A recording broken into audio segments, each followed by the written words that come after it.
Hello, everyone. Welcome back to the Tabletop Tavern. For those of you who do not know me, my name is Jenny. I will be your dungeon master for the entirety of this campaign. I'm going to allow my players to introduce themselves, starting with the beautiful, the effervescent, the green Victoria Shaz. Hello everyone, my name is Victoria and I play Lione LaBelle. Hi everyone, my name is Ryan and I play Galen Wayfair. Hi, I'm Doe or Doe Deer and I play Gris Littlefoot. And I'm Pippin and I play Ariadne and Kylte. Hell yeah. So for those of you who weren't here last week, I'm going to give a little rundown. Our players, our heroes, such as they are, went on a trip to the elven city of Freylin to visit the library looking for answers as to why the gods had gone silent. In the library, they found more questions than answers, really, and that the prophecy, the song of the dreamer at the end of the world, wasn't quite done with them yet.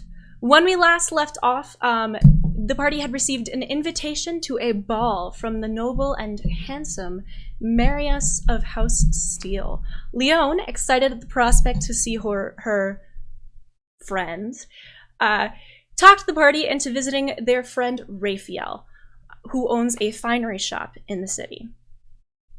When last we left off, I believe you had all sought shelter and an inn, so let's begin. The next morning, after stopping at the bank, Galen is told to wait outside under the watchful eye of Ariadne, who tells him they will stick him with the pointy end if he so much as moves. The party arrives at Raphael's finery. The shop is much how you remember it. Shelves overflowing with beautiful cloths, spools of brightly colored string and shining thread littering every surface. You all walk through the door, Lione leading the way. I would presume that either Ariadne or Galen comes in last. You can sort of determine for yourselves there. Yeah, let's just go over order real fast. Let's see. I'm guessing Lione. Definitely. Gris, and then probably. Gris. And then I'll go. All right, so Galen, you come in last. As you all enter, a bell above the door jingles slightly, and Raphael, appearing from behind a dress form, smiles at you as if he's been expecting you, the bronze skin around his eyes creasing gently, emphasizing his smile lines. He waves his hand, and the door shuts firmly behind you. I hate this time of year. Deceptively warm, but with that cold wind that chills you to the bone. Despicable. And you, as if you can smell the frost maiden's breath on your neck. Ugh, I'm so sorry. I'm feeling rather poetic today. Good morning, Raphael. Good morning, Lione. Oh, I am just fabulous. I was prepared to be angry. I thought maybe you weren't going to come. Oh, Raphael. Oh, I know. I have to tease you. Now, I hear you're going to a ball and that a handsome man will be in attendance. And he sort of like looks over to Galen and corrects himself. Another handsome man if I was about 30 years younger, Mr. Wavefair.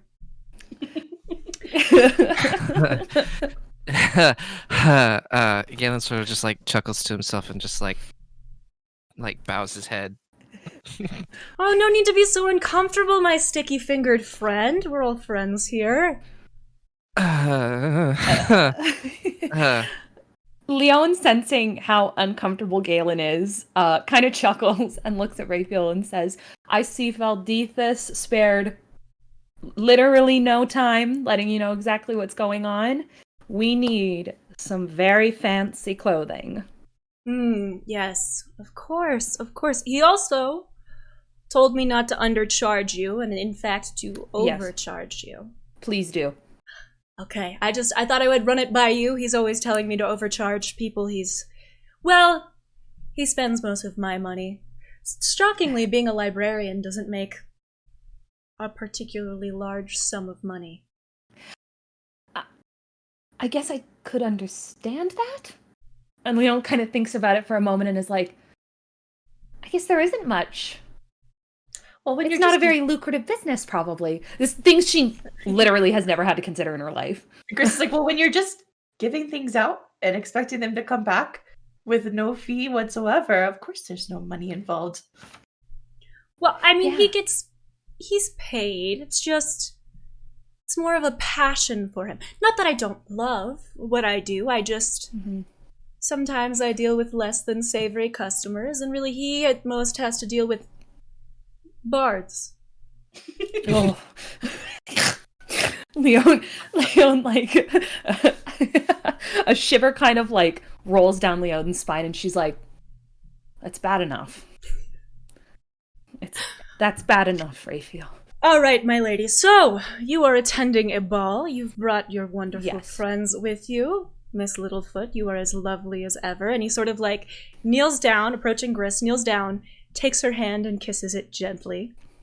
Gris is like, oh, well, good to see you again too, Raphael. So excited. And she's like, my foot wraps may be in a state of disrepair. Oh, There was a volcano. There was a volcano. Yeah. A lot has happened since we were last here. A volcano. A volcano. Yes. My husband has returned, who is Oh. also a very handsome man. Oh, well, you're going to have to tell me all about him. Of course. And then, Ariadne, Huh? it's a pleasure to see you. Oh yeah, you too. I just kind of expect to go wherever you tell me to stand. Can I get you something to eat or drink or anything to make you could feel go for more a drink. comfortable? Okay, all right. And he like flicks his hand, and from behind the counter, which is just covered all over in spools of fabric and half-finished dresses and just various bits and bobs, a large flask of mead floats up from the counter, and accompanied by a small sort of glazed mug, which the mead starts to pour itself, and then the mug drifts over to you, and he goes, "I seem to recall that you do not like tea."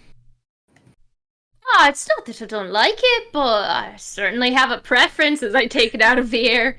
And I go, I like sip it just very quickly, and then before I've even like finished, I start to speak again without realizing. So I go, I think this much better use of your than the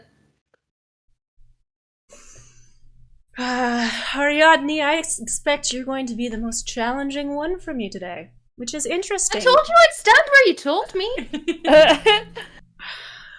Yes, you did. How about you finish that? Tell me when you need another, and after you've had two, we'll get to work on your outfit. Fine by me. And I go against a wall and I just like sit down and I'm just like, I'm just gonna stay here. I'm gonna tip.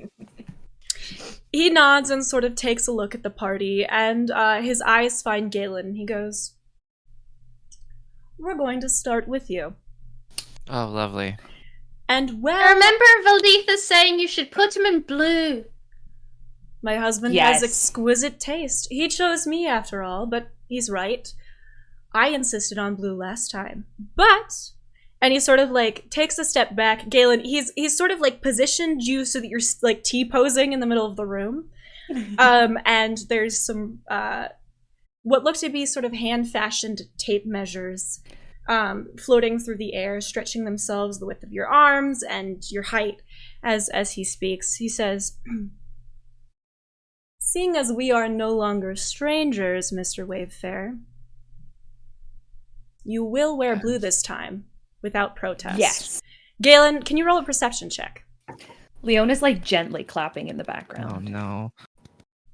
Ari's just takes another sip watching them just like, 28, baby! Best roll so far. There we Entire- go! Entirety of the campaign. Only took you like 9 levels to get those rogue modifiers, but now you got them! Ain't no stopping you, babe! using them for the important things, you know? Like perception on Raphael. Okay, so as you stand there and he tells you that you're going to have to wear blue, you sort of look at him for a moment, and you realize that his eyes are flickering kind of menacingly, and you're suddenly struck by just what degree of sort of arcane mastery it must take to craft such intricate pieces so swiftly. The needles that are hovering in the air over half-finished projects, sewing much faster than any one person's hand could, suddenly seem like a lot sharper to you. And you realize that maybe it's best to listen to what this man has to say. You know, I was gonna go with that anyway. But you're making me a little nervous with those needles. Galen. It's a pointy end. I didn't say which. He, for a minute, looks down at the belt just covered in knives around your waist, and he goes, I think you'll be okay. So he sort of gets to work on Galen's whole outfit and sort of turns his body so he's facing all of you. Now, what was this about a volcano? And Leo kind of like opens her mouth and then closes it. Well, okay, so Leon's dad's a dragon. we're not gonna. The father that she was looking for, Valdethus told me all about that. He's a hopeless gossip. You know, just 2 weeks ago, I was telling him about the women down the street. They're lesbians. We don't get along. And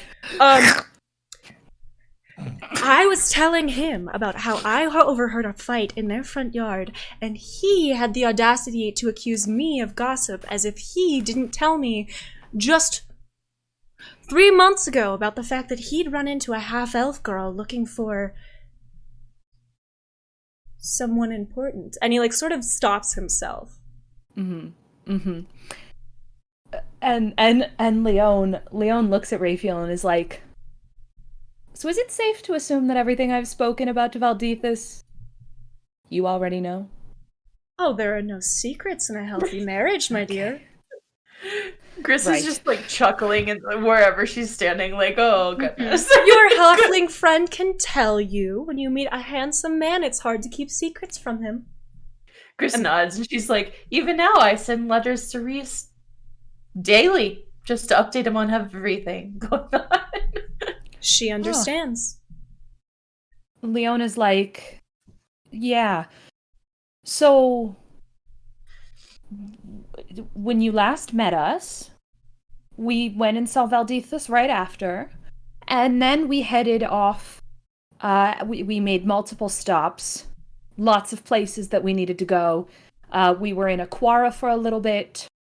Galen and Ari were birds at one point. Aquara! And he like sort of stops you for a minute and he goes, I have been reading the most fabulous periodicals. I believe that they're based out of Aquara. Have you ever heard of them? They're written by 1B? Yes. She's fascinating. Galen Lione sort of like points, looks, and looks before over his Galen can say shoulder. anything, I'm like, that's his girlfriend.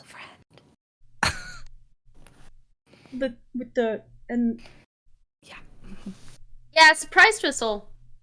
Yeah. So looking over his shoulder, Galen just goes like, "Yeah, they're great reads, aren't they?" They are, and I think maybe, Mr. Wavefair, I now know more about you than I had ever wanted to. Does she write about You know, I've got to say, I've never read them, and I think at this point, I might not want to, Raphael. And well, she Thank also releases these food blogs. we have heard about those. Those are fantastic. They're Was fantastic. there one about Travis's chicken yet? There was one about fantastic chicken. Hang on. And like he sort of like flicks his hands and like various spools of fabric are now wrapping themselves around Galen and being cut with shears and sewn to his body as he like stands there uncomfortably as everybody's talking about B. And he like goes behind his desk and begins rummaging and pulls out what appears to be a letter, and he goes, I have it right here. Let me read it, and you can tell me if this is correct. Yes. Leon's like ready to listen. The knock-kneed ass. That's Grade it. 8 out of 10. Food, delicious. Mhm. Bartender is hot. Wish he would wear lower cut shirt. Mm. And Lione chuckles and says, "Do you remember when we came in here last time and he had a bruised face?" Oh, yes. You do look much better without it. Thank you. Yeah, Travis did that. The knock-kneed ass owner, The bartender, The hot bartender? did that. And is he as attractive as Beast? So far, I trust her judgment. But Yeah, Travis He's is very. I would say Travis is very good looking. He's very large. Big boy. I once braided his hair and he looked much better, but that's aside. The braided hair was a great look. have you ever Good considered... bartender. Well, I can appreciate a good bartender. You know, I have this story. One time, Valdethus and I went out, and then he, like, cuts himself off and points to Lione and goes, "Why don't you stand over here? I'm going to need... You know the drill." Lione goes immediately and is like... So, Leona, as you stand there, the same things that are sort of happening to Galen start happening to you. Galen, at this point, you have what feels like the base of some kind of shirt on. It seems to be over your clothes, at which point Valdethus points at you and then points you towards what appears to be a sort of curtained off dressing area, and he goes, Take it off, all of it. They'll dress you. You'll know when you're dressed because everything will be covered. Everything you don't want us to see, covered." Okay. Got it. Gris is just like looking at Galen and seeing like the concern in his face and just like, oh goodness, this again. Do you need me to explain to you how clothes work? No. Or... Okay. I was just wondering, seeing as it Leon seems would like that... you to explain to him how laundry works sometimes. I'd also like you to explain to him how shirt works sometimes. Just shirts in general. Galen takes off his shirt as he's walking to the changing room. I don't think I personally have a problem with that. Lady LaBelle, perhaps they have different types. Yeah, I would say so. They're quite different, Raphael. Quite different. Yes. And he then moves over to Gris and gently guides her towards a stool to stand upon as he looks at her and he steps back and he goes, "This will be exciting. You know, I hardly get to design for others of my own maturity level. It's going to be an honor for you, Miss Littlefoot." Gris smiles and she's like, "I thought you were going to say height, but I was going to disagree because we're quite different in height." So... She's like, "But I am very excited to see what you have up your sleeve." And she kind of looks down and she looks at her bare feet and she's like, "Maybe a dress? This time?" I think that would be great. Leon is like so excited. Last time there was so much pushback, and now everybody's okay with it. I think a dress would be fantastic, Miss Littlefoot. And at this point, the various forces that be begin to work on your outfit as well, at which point he turns to Ari and he goes... Yeah, I was gonna say, can I have, finished my drink, can I have, gotten up and went over to the floating machinery of however he served it, and just tried to, poke it and figure out, I'm just like... He turns to you with his finger on his chin, and he's like, "Hands away." Gestures, and it pours another glass, and he goes, "Now, as you drink that... Yeah. We're going to have a talk about your style." Uh-oh. Don't have one. I take the... I think that's the point. Monks, Ariadne, have posed quite the trouble for me over the years. You all have an effort and an emphasis on maintaining simplicity. And that's not to say that simplicity isn't beautiful. I mean, look at your friend Gris here. She beams. She's quite lovely. I just looks confused at Gris. However... And he narrows his eyes at you and he goes, "Finish that." I like chug it down. Roll a Constitution check. Oh, God.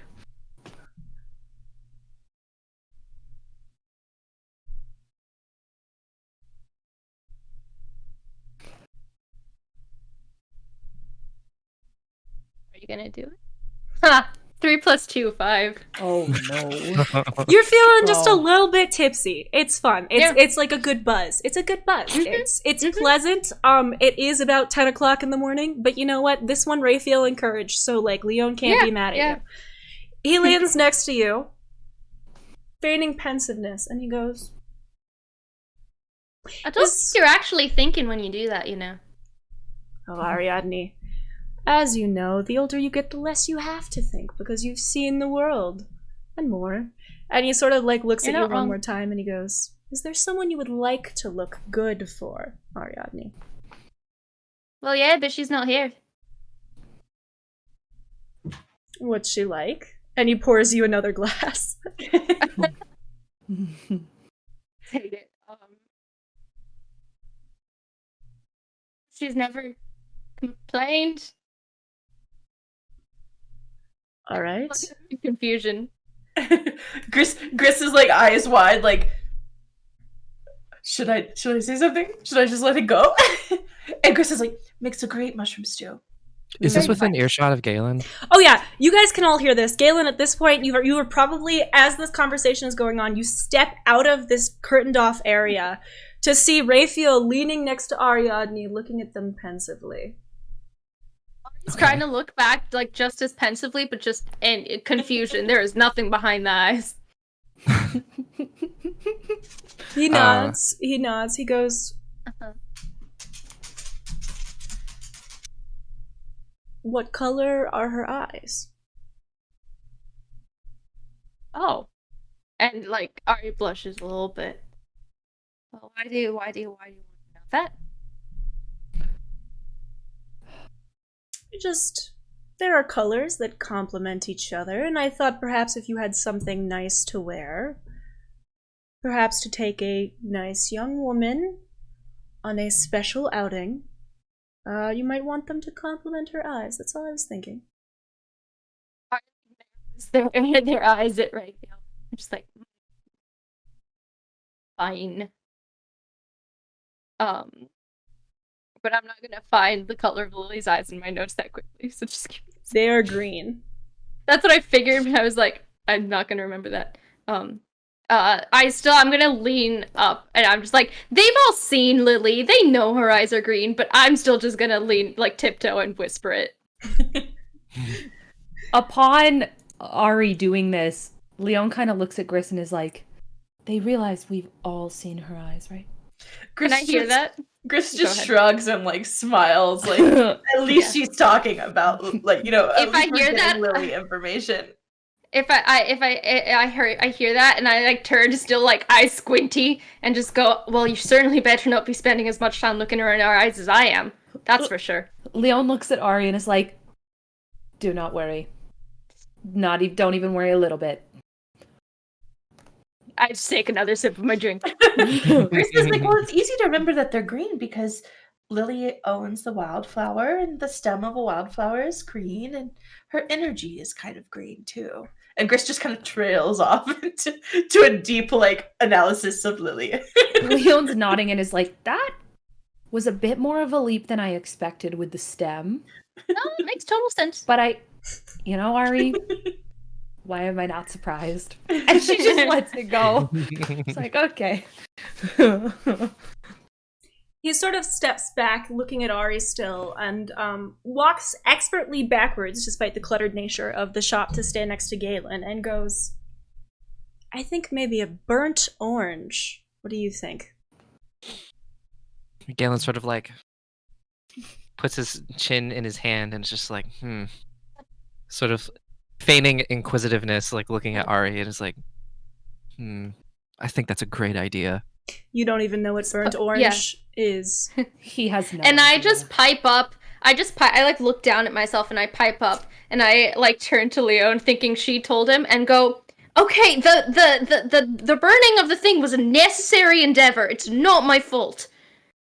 Don't Don't worry about that, Raphael. It's fine. And by the way, I live with basically a fashionista, so I do know what burnt orange is. Me and B, baby. Don't need any more burnt clothes. If he's not stuck with B, he's stuck with Lione. He like blinks Two, for a if you moment, count this one, and he points at Lione. trying to like process everything, and he's like, "Well,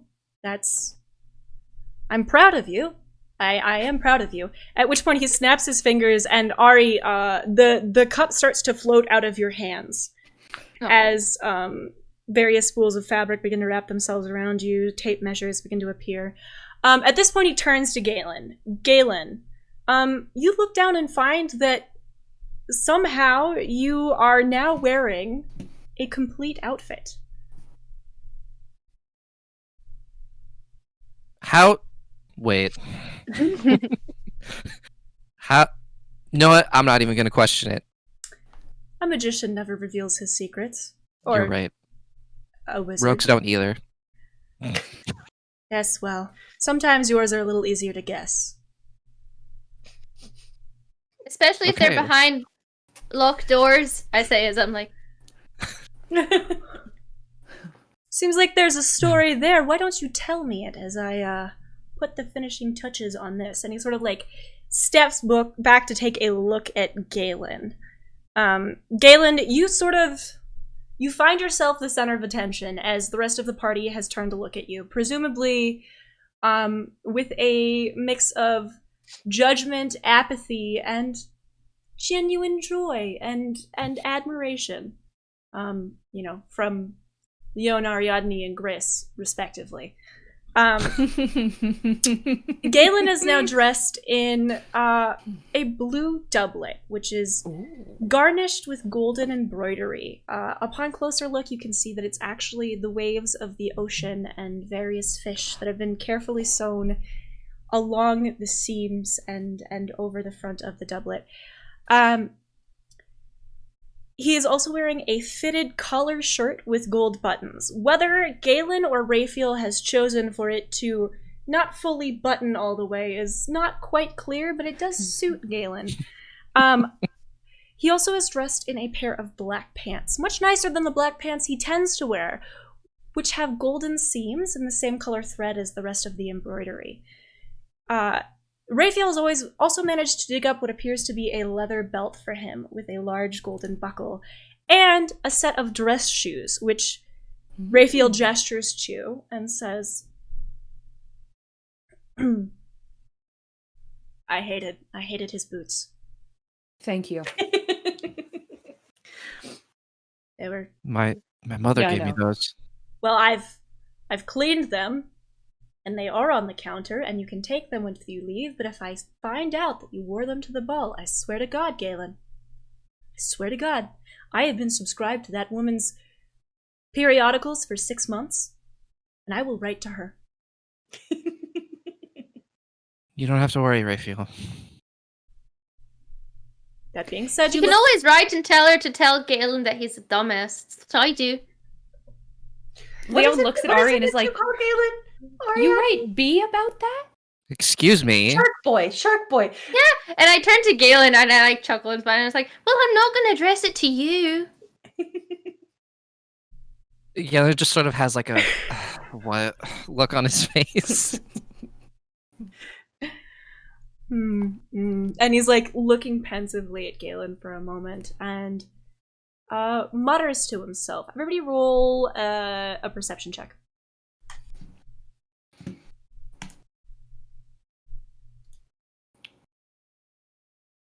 18 plus 1, 19. 12 plus 9, 21.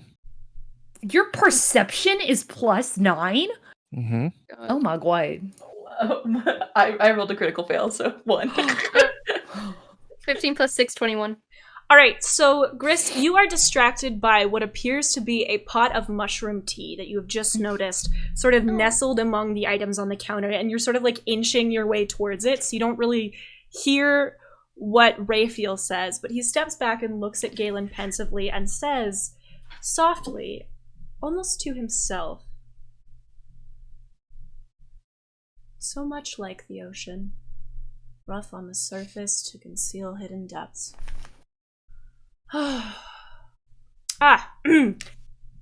Lady LaBelle, if you would into the Already on my way, and like Leone's already walking there. and he nods sort of appreciatingly, and he goes, "You come out when the dress is done, and no sooner. If they see it in progress, I will simply die." Don't worry. I'm all for the moment as well. The moment. Good. Well, luckily we have a healer in case that does happen. He looks to Gris and he goes, "Even a healer like yourself can't heal death." Gris just nods and she's like, I do know that one. Well, I did kind of die, actually. In the dream realm. Tell me more about that. That sounds fascinating. Well, first of all, I was just trying to help my friends and heal them. These friends? These friends, and trying to flirt with my husband because I hadn't seen him in a while. Of course. And all of a sudden, Leone's father, and her voice just drips with disdain. Because if you'll remember, out of character, Gris really did not like the way he treated Lione and the things he said to her and kind of those final moments. And she's like, decided to take a hit, and hit he did. But that's for another day. Yes. Do you dream now? Gris kind of like drops her arms for a second and just kind of lets out half a breath and says, "No, not since then." I mean, I think we've had enough Dream Realm for a lifetime or two. Don't you think? It's a little hard when you spent all of your time studying the Circle of Dreams and you no longer dream. He nods thoughtfully and seems to be thinking about what Ari said and looks to Gris a little longer and goes, You would think.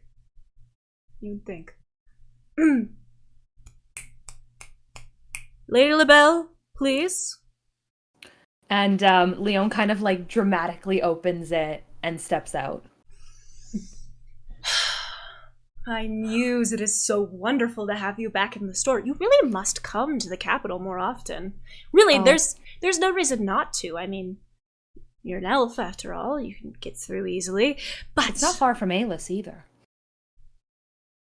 Then what is your excuse, Miss LaBelle? I was studying and trying to learn how to... And she motions to the sword. Well, You should just tell him you were flirting. It'd be a better excuse. But I was studying Gris- and flirting. Gris is like, that sword? And then she just mouths,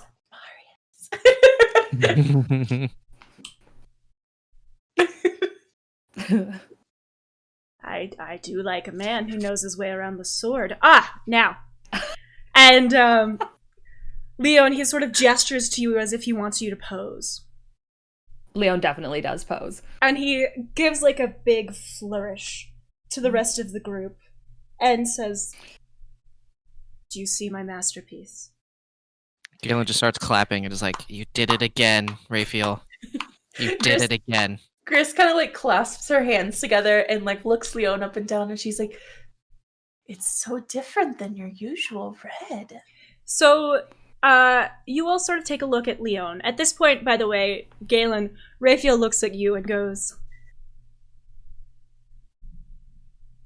I can't tell if you're being sarcastic, but for your sake, I hope that you're not. I'm Just not. assume he always is. Oh, good. I am rooting for you, by the way, Mr. Wayfair. And then he turns to Lione again and sort of gestures. Lione is dressed in something very different from her usual red, as Gris has observed. It is a golden silk dress with billowy half sleeves, and the scooped V neckline, sleeves, and cinched waist are bordered in what appears to be like the darkest shade of burgundy imaginable. Ariadne, it reminds you of like a very old port wine. Around the waist, he sort of steps forward and very carefully drapes a long string of pearls. And he steps back and looks at you and goes, I have to imagine a woman of your stature has jewelry to match. Absolutely. Yes, good. What do you think, everyone? Gris I'm is waiting for your praise. just jaw dropped, and she's like, "It's beautiful. It's absolutely beautiful." And Gris kind of like closes her eyes for a second, and she's like, "Raphael, didn't tell you, but when we were in the dream realm, Lione had these eyes, red and gold, Okay. and this is exactly that." Hmm. And Gris is like so excited, and then she realizes like she maybe shouldn't have said that. And she's like, your dream self is complicated, but they were beautiful and enchanting and Don't kind worry, of a my dear. strong They were way." scary, Gris. I Gris is like, understand. Dress is pretty. I do agree, the dress is beautiful. And then he turns to Lione and looks at her for a second and goes, "We do so much red for you, dear. So I thought- much. Why not gild you in gold?" I love the change. I think it's beautiful. I think it suits me. I love it. I love it, Raphael. He nods thoughtfully. Gris and just goes, whispers like guild. He looks Leone's to... eyes cut to Gris, connects, and then looks back at Raphael in like a... Gris is like, "My bad." He smiles at both of you. Just like, I didn't know dressmakers had a guild. Of course. He laughs and waves Gris back towards the dressing area and goes, "I really should get more than one of these, but I have to say, Lady LaBelle, you are one of the few people I know who actually brings friends to these sort of things." Really? Oh, I don't know if you've noticed, but a lot of people here sort of have sticks up their butts. You know, when I think about it, Eylas is quite similar in a lot of ways. That is why I was so excited to meet Ariadne when you first came. In my experience, the Wood Elves know actually how to have fun. I'm just like, because I'm still like this probably. Sorry to disappoint. Oh, Like- no, you're fabulous. You're fabulous. I love you. And he sort of like clears his throat and goes, "So, you went to the dream realm. You met a handsome man. You're But they're birds. Don't forget that part. Birds. on purpose?" No. Oh no. Mine was on purpose. Yes, but You can you do can that. become a bird whenever you want. and Leone looks to Raphael and was like, "On the way to the volcano, we stumbled upon an island. Turns out, very powerful sorceress on there. Turned anyone who wasn't a woman into birds. So we had to handle that situation. It and seems then like we could go. maybe she'd get along with the women down the block then. I would say, and Leone just kind of trails off and is like, probably. Not wanting to say, like, yeah, no, we killed her.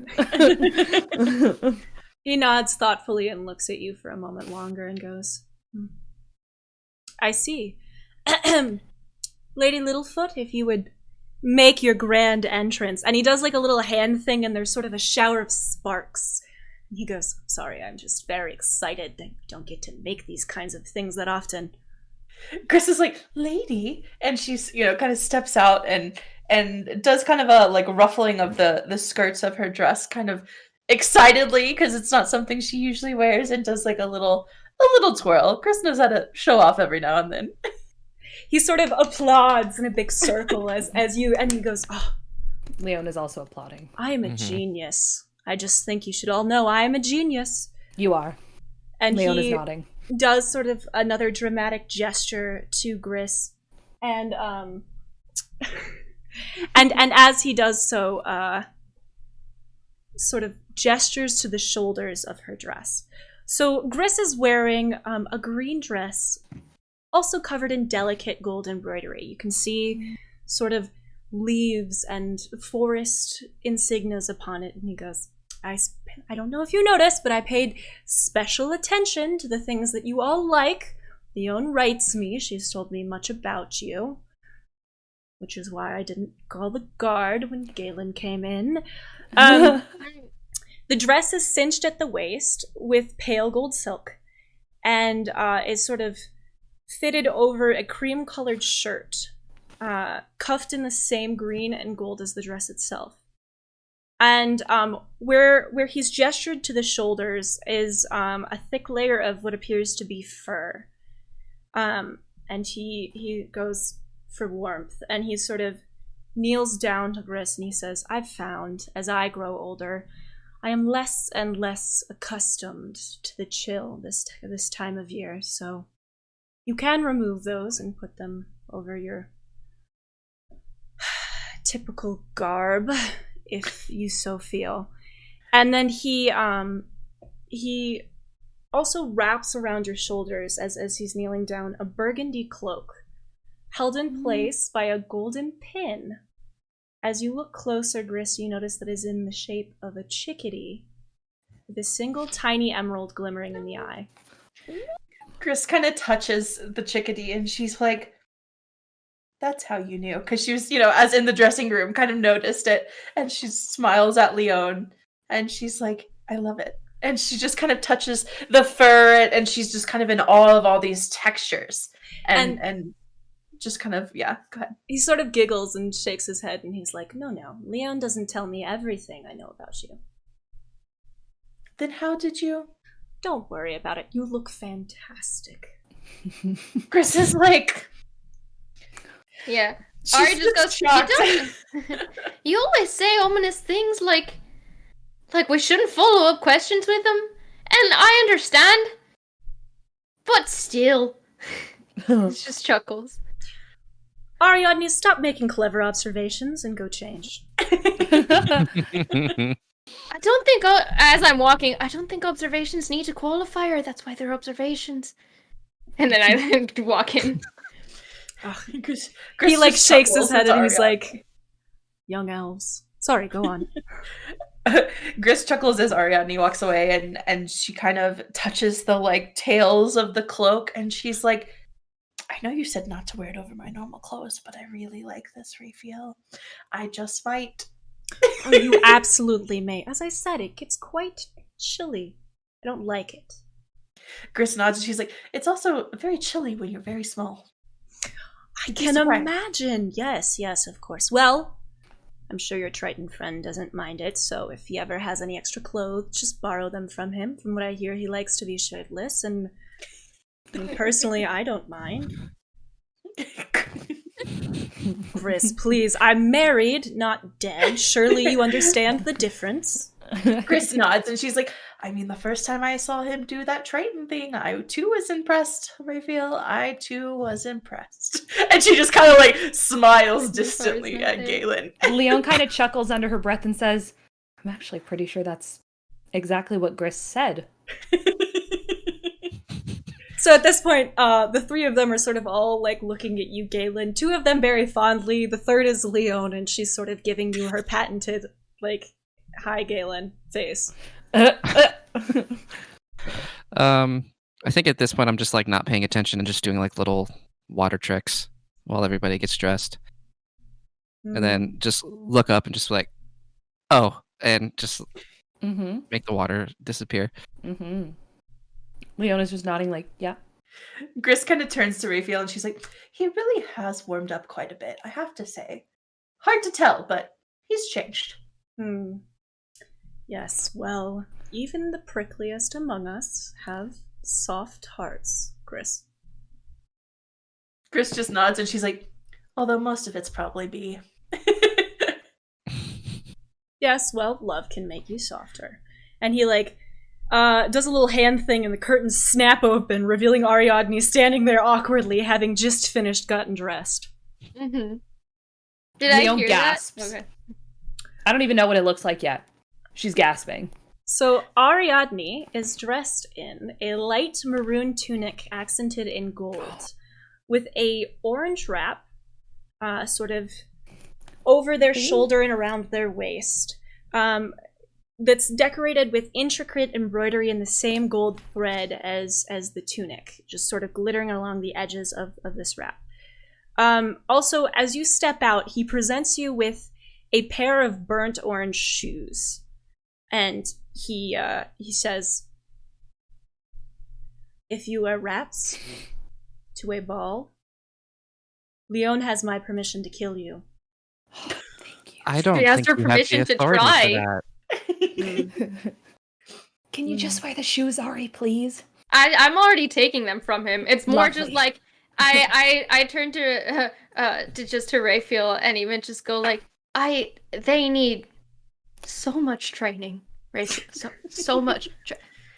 Raphael, look at me.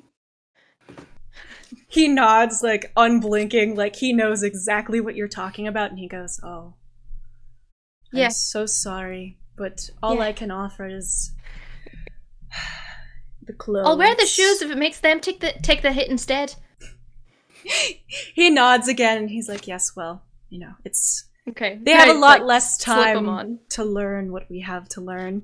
And True. he sort of steps back and looks at your outfit all pulled together and seems a little disappointed and goes, months. I like stand like out framed. I'm just like, look at your clothes. The emphasis on simplicity just goes against my nature. And he flicks his wrist once more, and a wooden box floats up from behind the counter, drifting towards him. He plucks it out of the air and opens it, picking through its contents, before selecting a few gold rings and bracelets, along with a golden anklet, which he sort of presents to you and goes, these, and he says this in Elvish, and then looks at you for a moment and goes, Sylvan? And switches quickly to Sylvan. These are free of charge. And he passes his lips over the jewelry very carefully and quickly, whispering something you can't quite make out in a language you don't understand. And guidance towards what you seek, and sort of start sliding them onto your hands and wrists before handing you the anklet.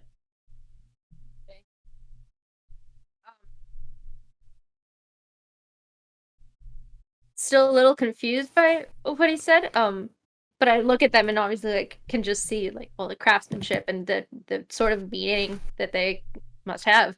And I'm just like, thank you.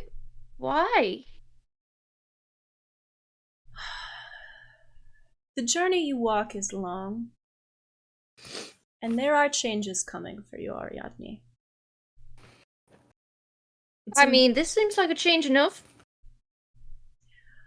And I like smile a little bit. I meant changes on the inside. Who needs those? And I just chuckle and I'll start putting them on. Just like, yeah, I know, I get what you're saying, but I'm not going to deal with that. He nods for a moment and goes, you do deserve redemption, Ariadne. And then he steps back and quickly switches back to common. And goes, well, Miss LaBelle. Yes, Raphael? I believe you owe me a significant sum of money. I do. I owe 203 to catch up from Valdithus last night. And then how much do I owe you? I'm just going to give it all to you. That's good. He tends to spend his money very unwisely. You know, he pays the rent and buys food, and it's like, why is our mead so low quality? He's like, it's an important consideration. That is what I am saying, Ariadne. That is what I am saying. And he's if you're gonna drink it, might as well be good. He nods appreciatively of all the points that you were making and goes, they are quite wise. You should listen to them. Gris just nods Saying this from the start? Well, what can I say? Some of us are unappreciated in our time. And he's like looking at all of you, sort of seems to be doing some math in his head. Stops and thinks for a moment and goes,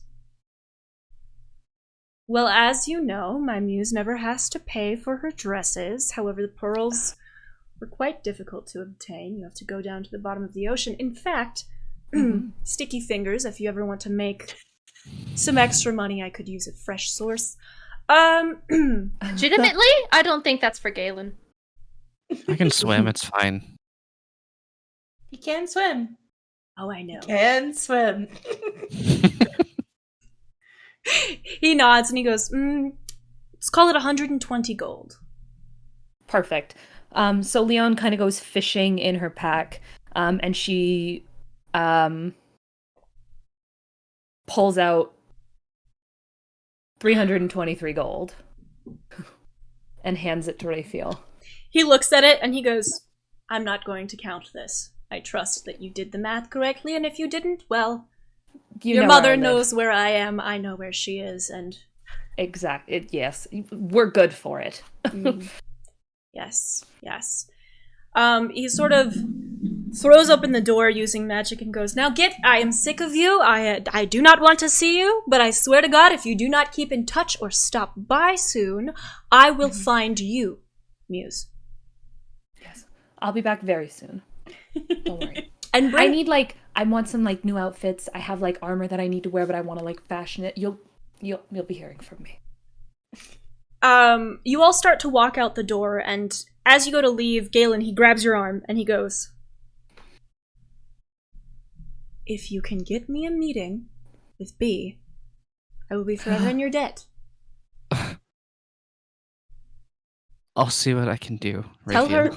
Tell her I will make her an outfit.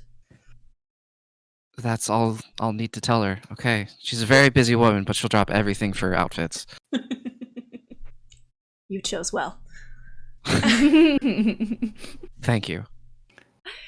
And he also kneels down to Gris and looks her in the eyes and says, very sincerely, even for what he's saying, and you, I'm sure your reunion was fabulous, but if you ever need to make it more fabulous, I have a color of lace I think will suit you quite well. Gris kind of blushes and then gives him a little bit of a wink, and she's like, I definitely will come calling. And she kind of flings the cape out and does one last twirl and says, we'll see you soon, Raphael. He nods, and as you sort of walk down the street, he pokes his head out of his shop and yells, and Lione,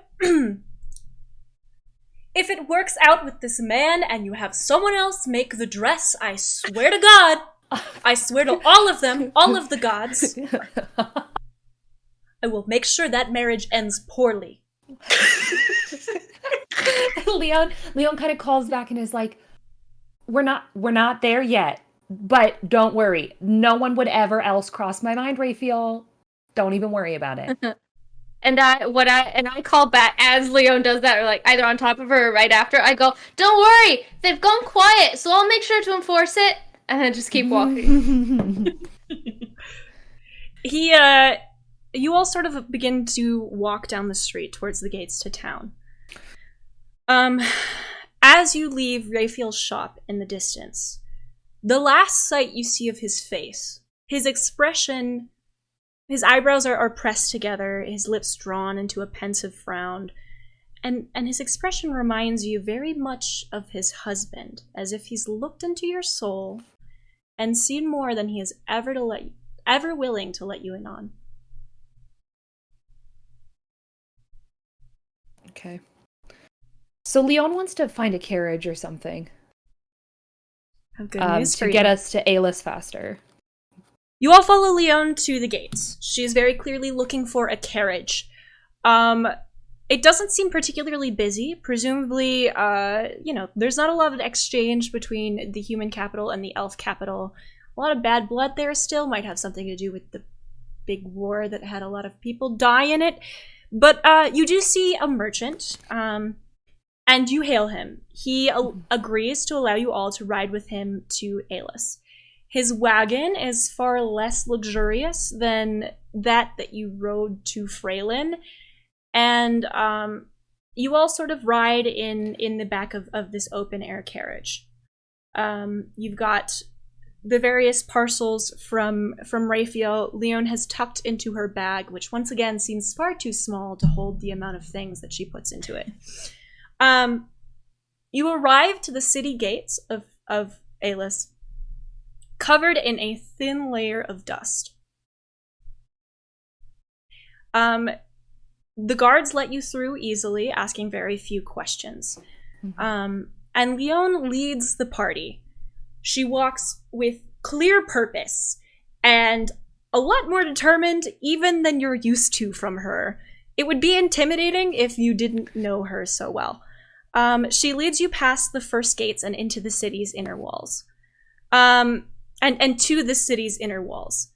Eylas, like many capitals, is a double-walled city, with the first walls protecting sort of the common population, and the inner walls protecting the area reserved for the nobility and upper class.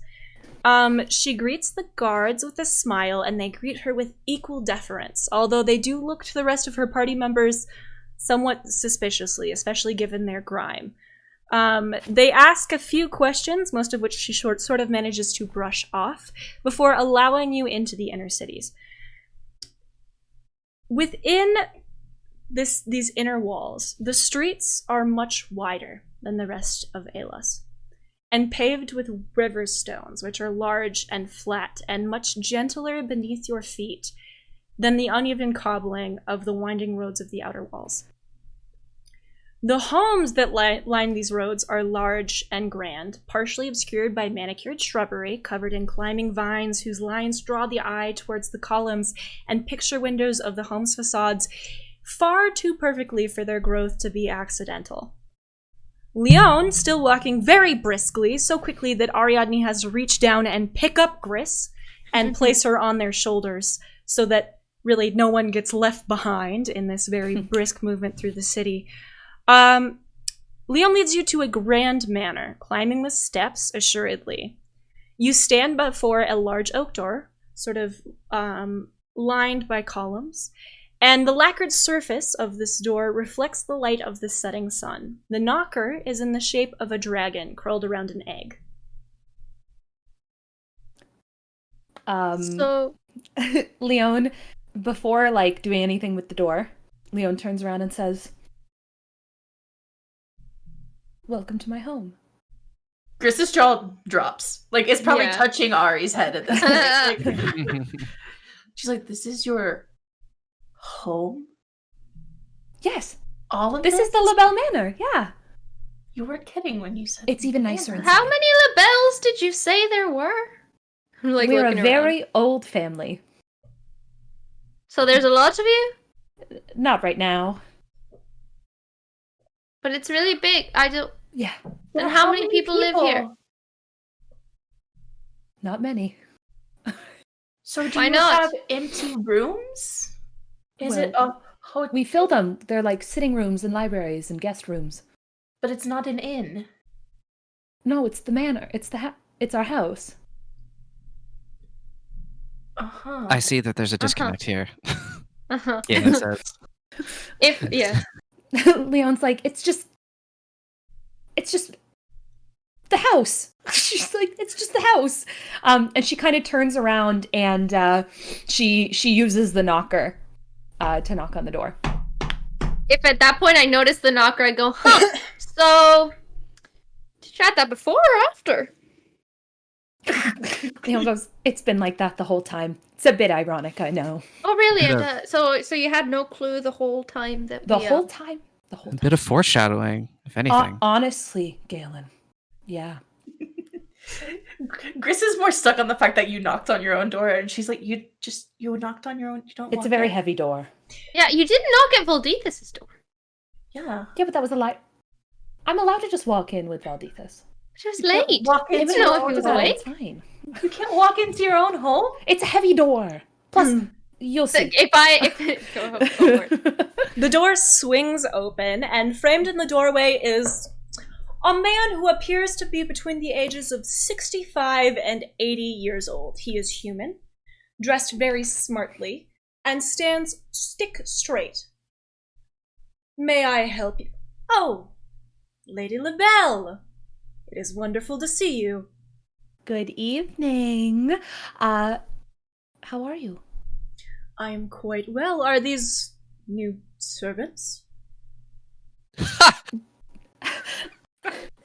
Leon chuckles and says, No. Do you remember the adventuring party I told you about? Oh, yes. Yes, this is them. Hmm. And Lione kind of turns and says, introduce yourselves. She's like very excited. Gris is like, but who is this?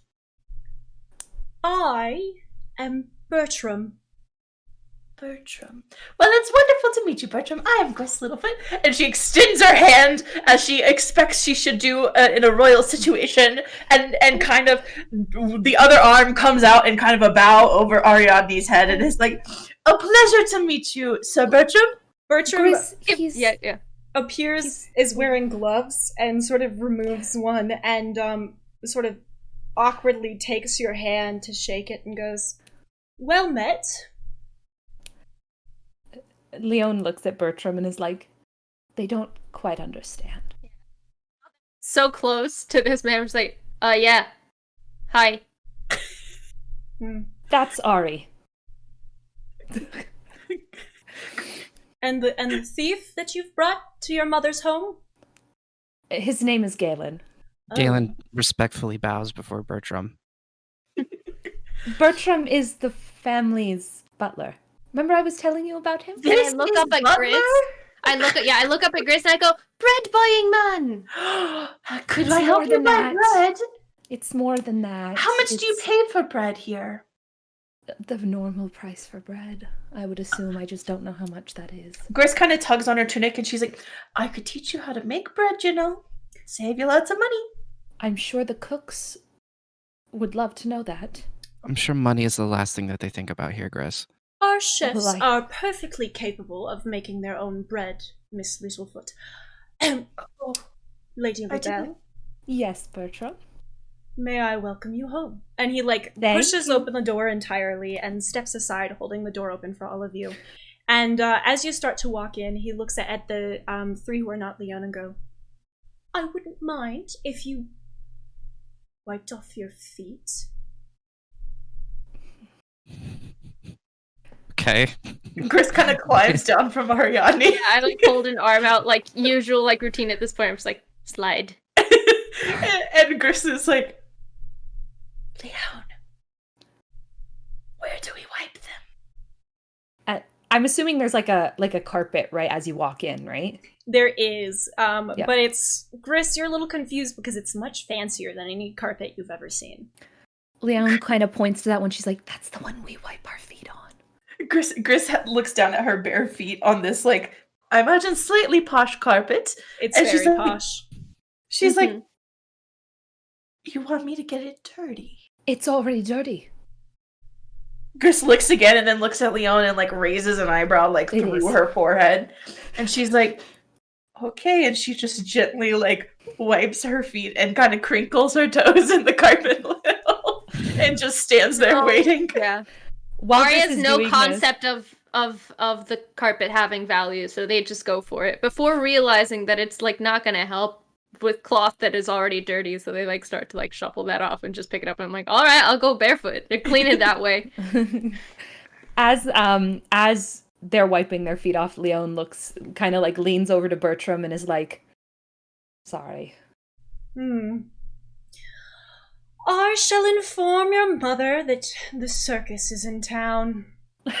And he like sort of walks up a flight of stairs that enters into this main hallway. It's not so much a flight of stairs so much as a grand marble staircase, probably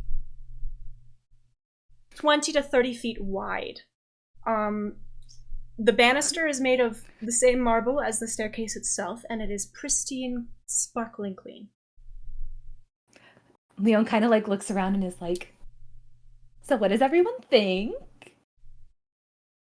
How many people you're expecting to come down the staircase? Well, it's just it's the grand staircase. I don't even. Well, yeah, but you said not that many people lived here. Right, but we hold balls. Like we hold a ball. And they all come down and up the stairs at the same time? Why does it have to be that wide? Well, everybody has to have their moment. Their moment.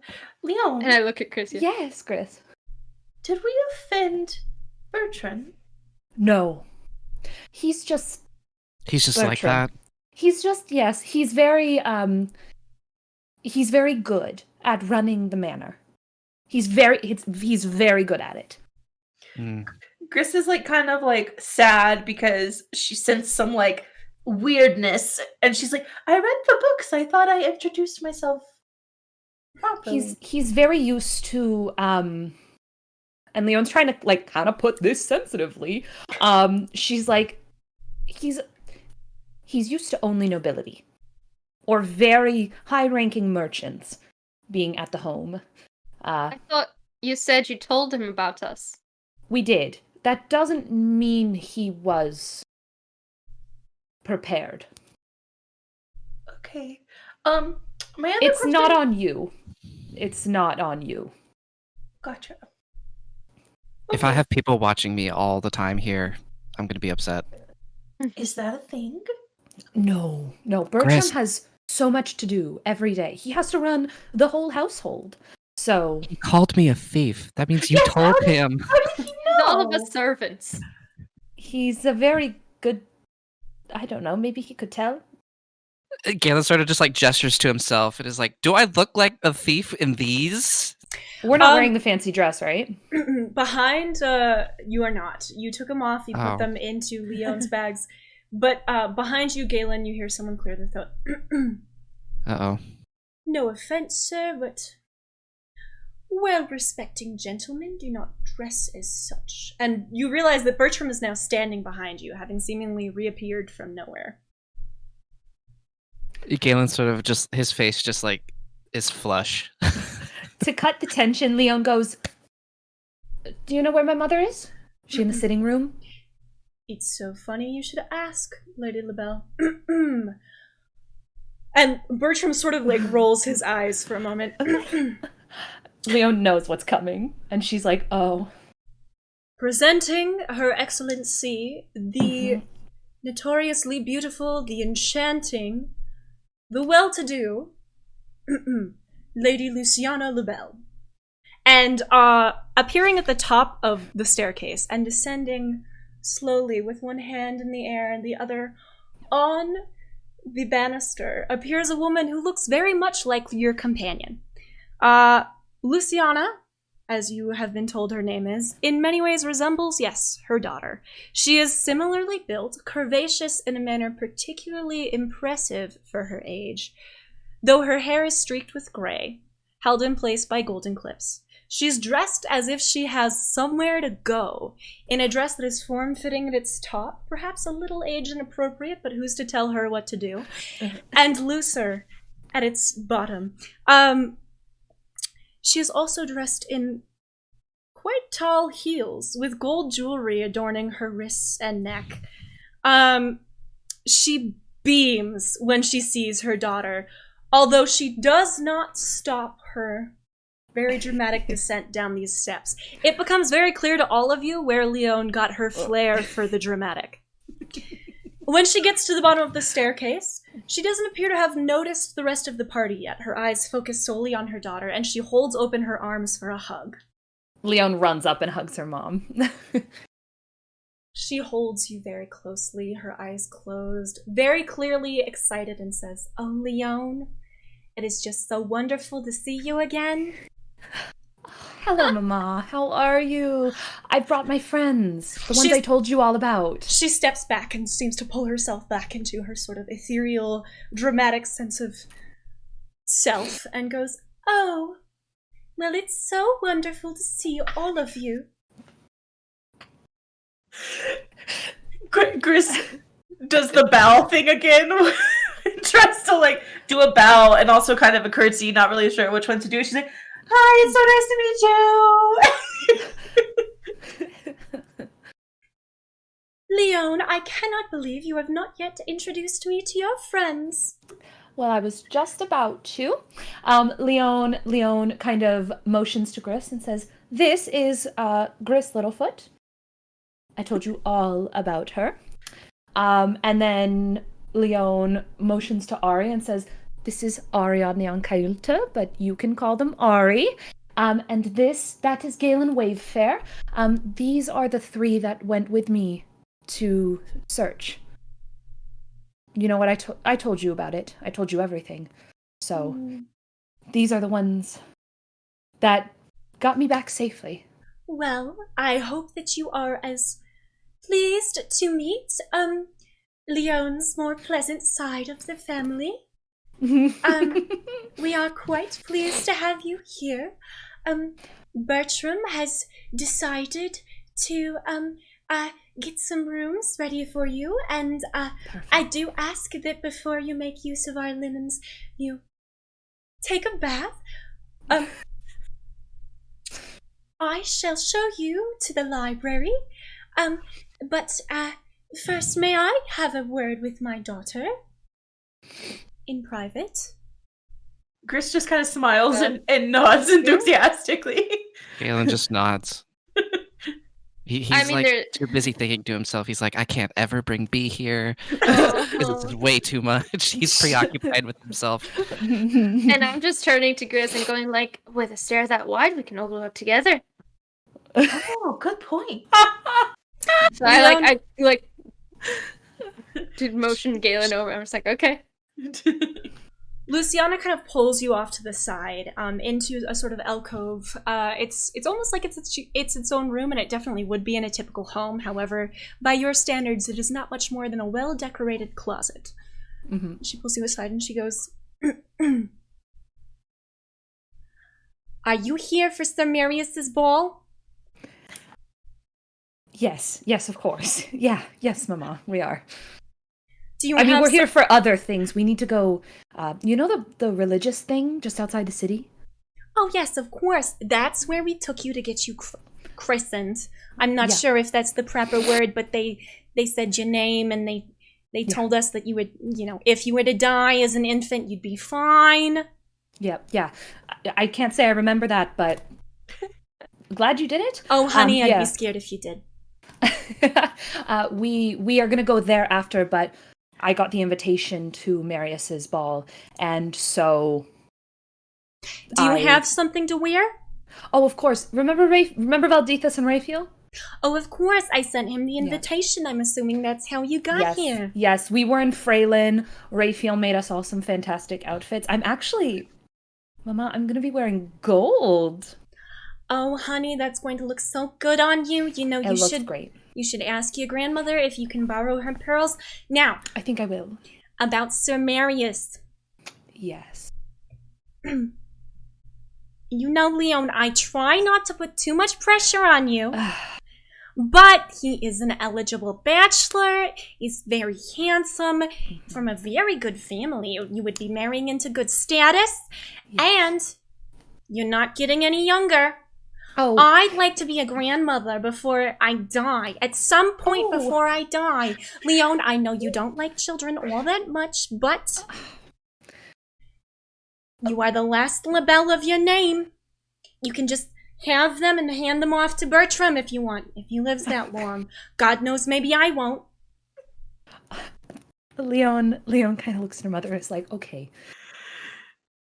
Mama, Leone? Quite like Sir Marius. He's very handsome. Know that him and I have been promenading, going out for meals every time he's in Eylas, but I don't think we're quite at the getting married point. Well, what do you have to do to get there? Have you tried sleeping with him? That usually works. I'm trying to take it slow. Taking it slow all the while your mother's just slowly dying. I understand. No, it's fine. Yeah. Mm-hmm. So the dress, does it make your boobs look good? Because that's another trick. That's another one. Of course it does. That's how you get a proposal. I learned from you. The best. Yes, well, I never did marry your father. Though now we know. Probably for the best. Yes, well. That's true. And I got you, and you're beautiful and talented, and you make me proud every day, so. Oh, thank you, Mama.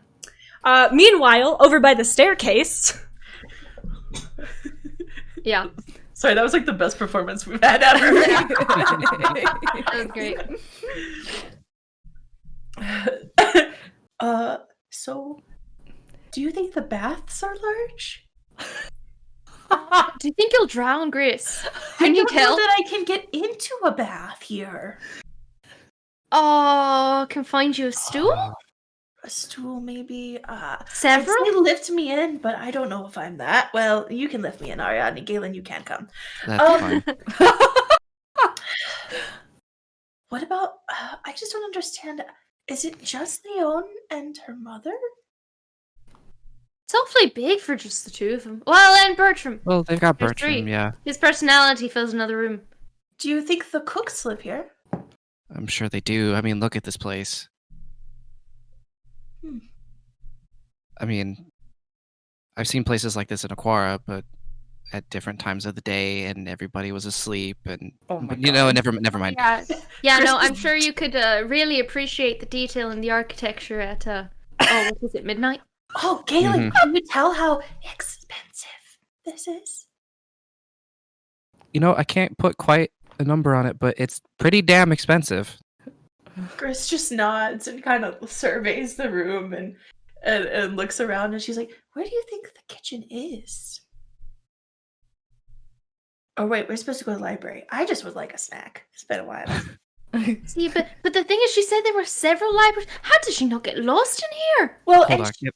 Let me try something. I've always wanted to try this. And Galen sort of just like reaches up and just like claps his hands twice, like.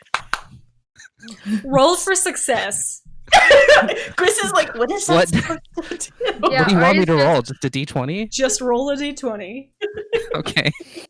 Yeah, Ari's also just very confused, just like, Oh, do you need an a card? 8.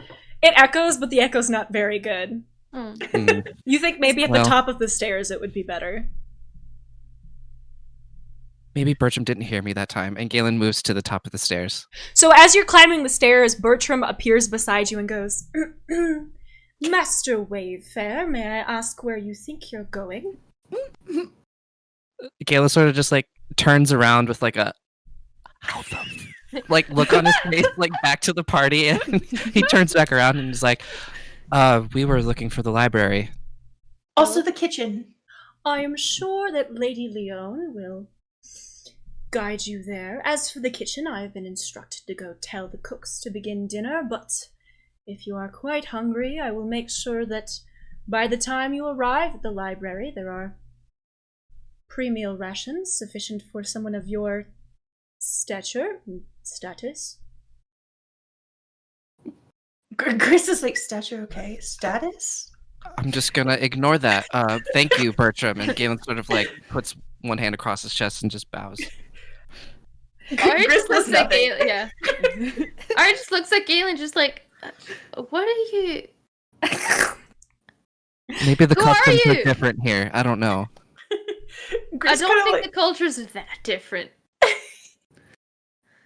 Gris like leans towards Galen and she's like, that was mean, right? Status? That was mean. Yes, he's making judgments about me based on my appearance. It's not nice. At that We point, didn't call full servants when we walked in. I don't... It's... That's also true. Lione and her mother reappear, and Leone's mother sort of brushes her hair to the side and goes, Well, Lione, I think you would do well to keep in mind what I told you, especially that first hint. I found it to be quite successful. Why don't you take your friends to the Grand Library, and I will send Bertram for you, or another servant. When dinner is prepared, your grandmother will be very excited to see you, but for now she is napping. Please don't wake her up. She has No, I would never. been in quite the mood today. Oh. Do we think the nap is gonna help today? Who knows?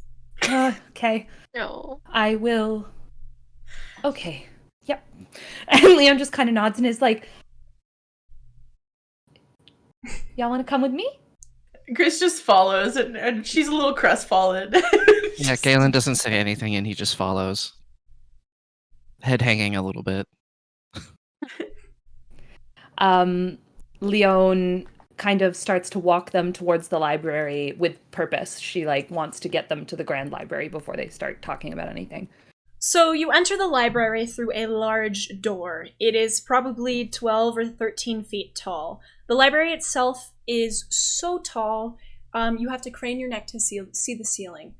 Up to the ceiling is just shelves of books. One wall appears to be made entirely of windows, which let in the light of the sunset. There are many overstuffed chairs, just with the finest possible velvets and silks and little throw pillows.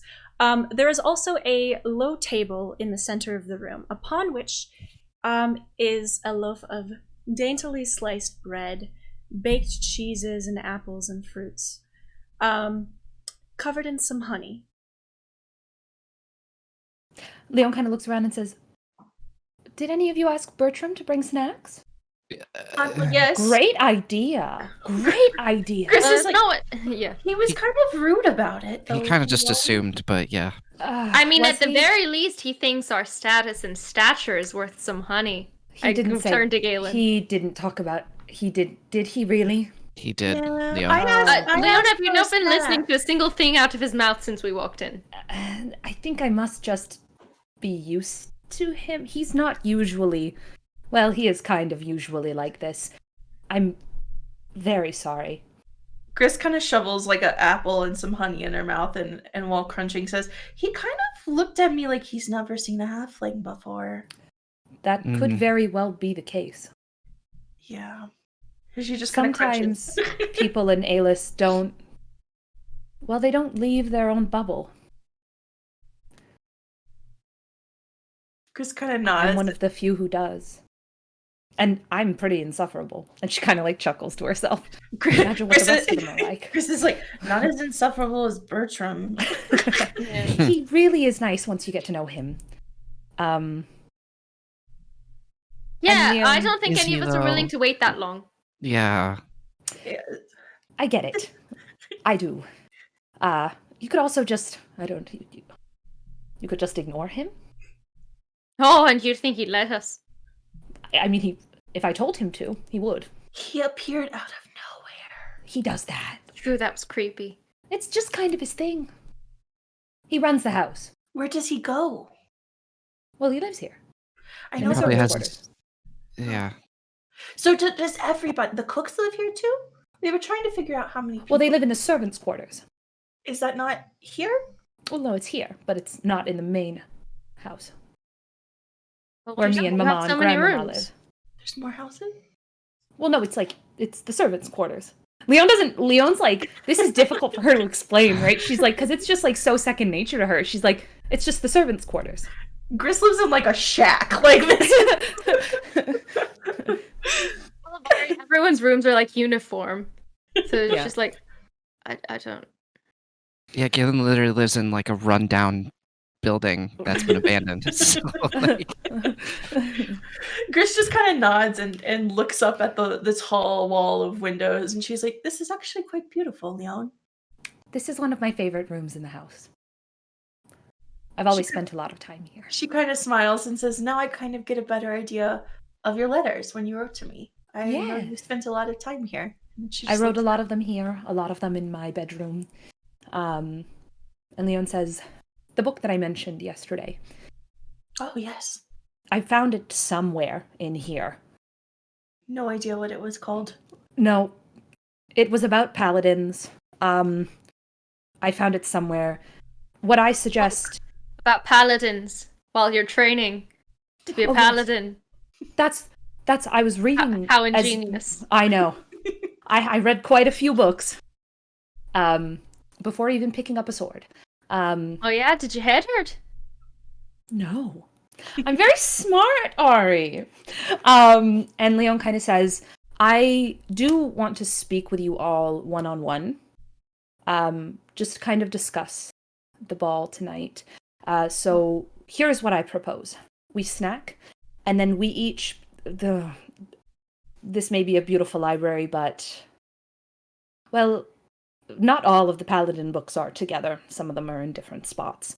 Or with references to paladins. We could also look for books with references to gods.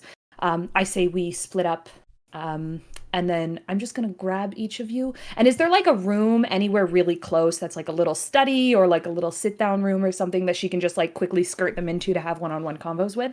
There's a smaller area that your mother used to use to sort of run the accounts for the various stores that your family owns. Mm-hmm. And now you've sort of transformed into your own private study. Mm-hmm. I have a study just across the hall. I'd like to... There are some things that I need to discuss with you all prior to tonight. Gris kind of nods. Tomorrow night, rather, yeah. And finishes her sliced apple, and she's like, okay, well, I guess point me in the direction to start. I'll start looking and reading. She just kind of looks up at the long, tall shelves of books. Lione looks at Ari and says, can I grab you first? I mean, do I have a choice? I mean, first or second. I just make a motion to just tell me where to go. Perfect. Follow me. And Lione kind of leads Ari into the study. This leaves Gris and Galen sort of standing in the middle of this gigantic room filled with books, looking for one specific book, which maybe feels like Lione trying to distract you from the fact that she's having private, secret conversations with people. Gris tilts her head towards Galen and just like, do you know how libraries work? Well, my aunt and uncle work in one. Oh. And they usually tend to alphabetize the books. Oh. But it also depends on the librarian. Can I roll perception to see if I see nameplates or a Dewey Decimal System of some kind? Yeah, you can roll it. Okay. Is Dewey Decimal copyrighted? No. Wooey Wesimal. 15 plus 9, 24. Okay, so you do a quick kind of spin around in a circle. The first thing you notice is that whoever sort of organized this library, your aunt and uncle would be ashamed of. It appears that the primary organization system is not by subject or alphabet, but by book color. The colors of the covers of the books appear to be the central theme around organizing. Galen, it hits you in a moment that, actually, now that you think about it, most people from a common background that you know don't know how to read. B seems to have learned from her parents, who seem well educated. Strike, however, was incapable of reading. Something that you often teased him for, but refused to help him with, because frankly, Strike sucked. Yeah. Instead, everything's organized by color. Presumably, the servants have done this in lieu of being able to read the titles of the books. Galen sort of just lets out an exasperated sigh and puts his hands on his hips. My aunt and uncle would be so disappointed. Oh? I guess we just gotta look for the title of the book on the spines, Gris. It's all organized by color. Gris's eyes are just wide, and she can hear Reese's voice in the back of her head, screaming internally. And she's like, how on earth will we ever find this book? We don't even know what it's called. Are we just looking for books that have the word paladin in the title? I mean, Lione made it seem like it was that easy. Leon's lived here. Speaking of, what do you think of her mother? I think she's hiding something. Oh. Her voice did a little something, and I thought that was kind of funny. Yeah. I'm glad I wasn't the only one who heard that. Oh my god. Oh no. Meanwhile, in the other room, Lione, you've taken Ari into the study. There's a large desk in the center, and 2 or 3 chairs in there. Sometimes your mother or even Bertram or Grandmama likes to come in and sit with you while you read. Lione It's for training. I suggest something with much less breakable furniture. Lione kind of shuts the door behind her and says, the conversation's actually not going to take very long with you, Ari. I just need to prepare you for the ball. You know a lot about me. I know you do. You know a lot about me. Yeah. You know a lot about Marius, and I know that your lips are sealed. Yeah. I'm not concerned about that. I just want you to be aware that some of the people that we will be attending this ball with are not as tolerant to elves. They're not very nice. Well, I'm not very nice. I wanted to warn you. That's fair. And Ari like softens a little bit because they were like just prepared for Lione to be all like the noble rules and stuff. And just so they soften a bit, just go. I appreciate it, but I guarantee you, I've been through worse. Yeah. The good thing is you get to leave when this is over.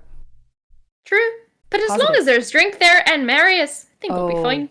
There will be lots of drink, and I'm sure Marius will be very happy to see you. Yeah, I don't think I got his address, so I didn't send him anything. It's okay. Just to think about it. I mean, I thought we were. He thinks you're fantastic.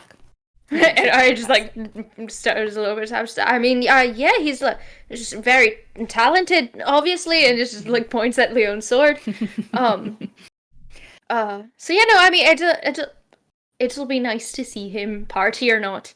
Yes. I'm sure he'll be very excited to see you, and yeah, I know your lips are sealed. Yeah, I've already forgotten what we're talking about. Perfect. But I also mean all of the... Well, you didn't mention anything to Raphael, so... I'm not worried about you talking about things that not everybody knows. And you're certain I know them? You were there. And you're certain I know them?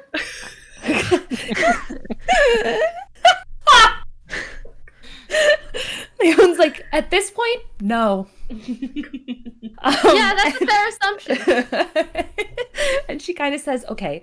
I mean, you've got message. If I stumble onto something I'm not meant to say, you just exactly. you yell at me like you usually do. You know? That's I'm expected at this point. I promise. Like, I've even got the volume kind of controlled down, so I don't have to hear you as loud. How did you do that? We're elves. And Leon with a thought that's louder. It works that way when your head is as echoey as mine is, and they like focus, and it's just like, yeah. Leon smiles and is like, "Oh, Ari, you're wonderful." And she says, "Yeah, so sorry about Bertram. And I did just want to warn you that the prickliness of Galen is actually going to be nothing in comparison to some of the people we're going to meet tomorrow. And they'll be relatively polite because of me, but... Yeah. Have you not seen him, like... I hope you know he's being incredibly polite to Bertram, considering. That's good. I'm glad. Bertram Meanwhile... good. Go ahead. Meanwhile, in the other room, Galen, you've sort of lifted Gris onto your shoulders, and you're moving across the bookshelves slowly, trying to read each and every title. You're currently still in the green-covered books. Gris is like, this one says Palladium? Never mind. And I feel like Lione and Ari... That kind of like wrapped up their conversation, and they're going to head back into the library. Unless, Ari, did you have anything else you wanted to say? No, I just if we wrap it up, I just go, you're not getting out of training though. Oh no, I'd love to. As we're walking out. Yeah, no, I think it's a great idea when we have some time. I need the practice, I really do. You walk into the library and see Gris balanced on Galen's shoulders. Both of them are very clearly actually looking at the bookshelf as you instructed them to. Does the library have those like sliding ladders? I was just about to ask that.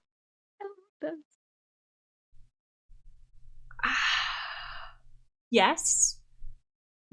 But it's hidden away among the stacks and not clearly obvious from the main area of the room. Lione sees Gris on Galen's shoulders and goes, "You know we have those sliding ladders, right? They're somewhere in here." A what? The ladders that slide?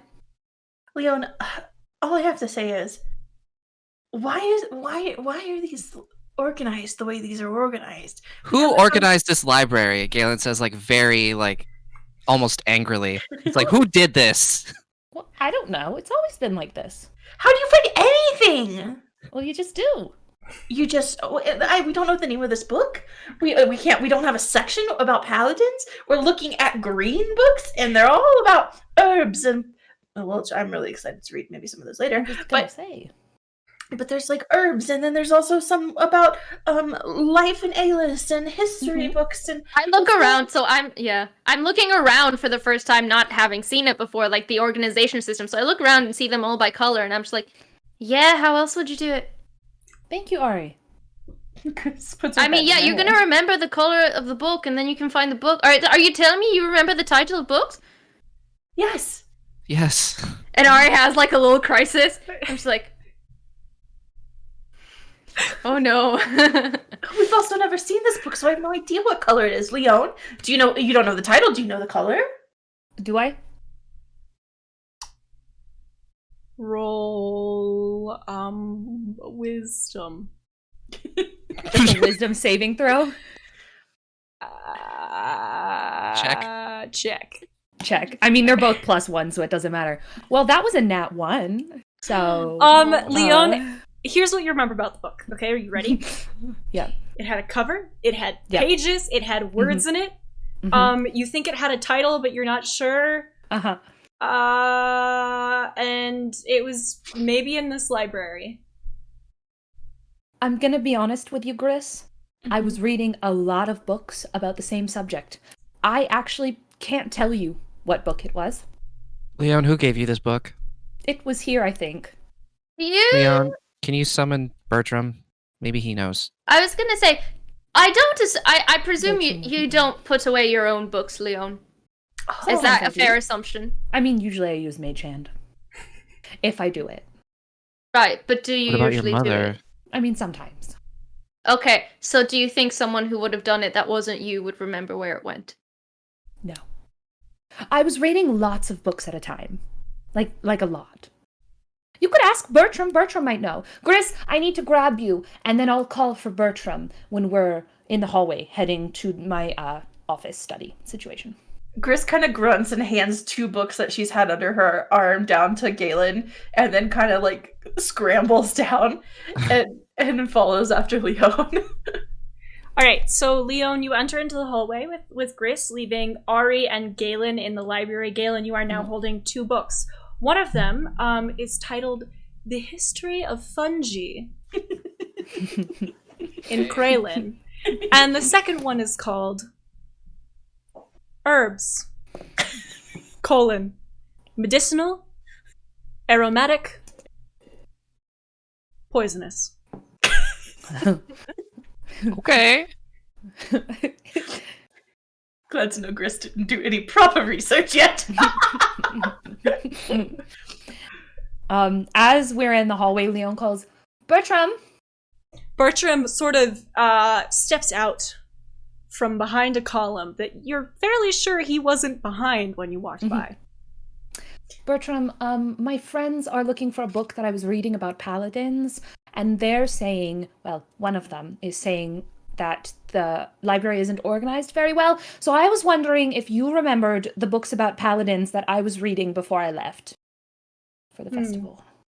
I can withdraw them post haste, Lady LaBelle. Fantastic. Thank you, Bertram.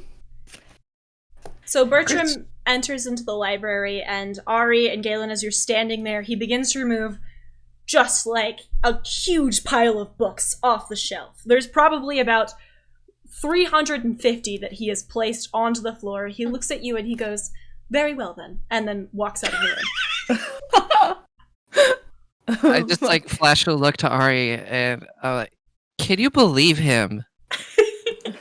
Yeah, no, I don't know what's wrong with that man. Meanwhile, in the study, Lione pushes open the door, Gris, and you are greeted by this room that she appears to have been using for studying her paladin arts. Gris. And Lione shuts the door behind her. Gris kind of like watches her shut the door, and she's like, "Listen, I didn't know Bertram was your butler." No, it's fine. Gris, that's not what this is about. You have done nothing wrong. Okay. You're good. It's fine. We need to talk about the ball. Oh, I've read lots of books. Reese and I dance a lot, but I don't think we do the waltz? Or It's fine. okay. I'm more concerned about how friendly you are. Should I be more friendly? No, you should be less friendly, Gris. Where we're going, people like to take friendliness and use it against them. Well, This is going to be a whole new kind of danger for you. And you are sweet, and you are polite. And the people that we are going to be at this ball at are going to take that, and they are going to use it against you. Gris kind of swallows, and she's like, "I thought these were friends of Marius's. Isn't it his birthday?" Yes, within noble circles, Gris, people are just as likely to pat you on the back as they are to stab you. I mean, the last time we went to a soiree, you did almost get stabbed, huh? Yes, but not in a literal sense. Oh, okay. Gris, So- when we were talking to Raphael, and I'm okay with it because it's Raphael, and I've pretty much told Valdethis everything anyways, you were very forthcoming with pieces of information that people shouldn't know. The eyes. And the whole concept of being in the dream world. And my father? Well, the dream world is... Not something we talk about at the ball. Oh. It's just so common in Dreamer's Grove to talk about. We don't talk about it. Okay, we do not talk about it. And... Anything you know about me and Marius that is outside of us being nobility, I need you to not talk about it, Gris. So you're not... You don't know who my father is. Oh, I was just like, you're not... I was curious about the relationship, but no, I don't want to talk about your father because he almost kind of murdered me. He murdered me? I don't know. Yeah, maybe. No, we're not gonna... You're fine, Gris. You're okay. Okay, so no eyes. Mm-hmm. No dream. Correct. Realm. No dream realm at all. No circle of dreams. We are not going to talk about how Marius was a bird. We No are not going bird. to talk about Marius's lineage. No. We are not marriage. going to talk about my lineage. Okay. What about you and Marius? What was the word you used? Is it courting or? That's nobody's business. Oh, nobody's. Well, I think it's fun to know. You can know because I trust you. But nobody else can. Okay. Yes. So, But, Gris, people are going to be very nice to you. This is what I'm trying to tell you. I think you know what people should and shouldn't know, but I also think that when people are kind, you trust them, and I think that's amazing. But in this situation, it's dangerous. I just don't know that I'm going to know what to talk to nobility about, if not about you, honestly. You can talk about me, just your not about anything adventures? that only you know. Okay. But do they know that you adventured? And do they know why me and Ari and Galen are there? They know that I left for a few months. Okay. I think I get what you're saying. I'll keep And it. you can tell them whatever you want about yourself. Yeah, I'll keep it surface. I'll talk about Reese. How about that? I And think maybe that would herbs? be great. And medicine and healing? I think they'd love that. They also might not be used to seeing halflings. Yeah, I kind of wondered after Bertram. Yes. I'm not saying they'll be mean, necessarily. I just want to prepare you for what they could be like. She shrugs and she's like, if the osteoclasts can handle a little bit of mean based on who they are, I think I can too. Gris, you're wonderful. You're wonderful, Lione. And she just kind of smiles and she's like, also, I'm so excited to talk to your mom some more. Oh, and Leon's like, my grandma. Grandma? My grandmama will be there. She's quite a bit more prickly than my mom. Should I stay away from her? We'll be having dinner. I can eat a lot.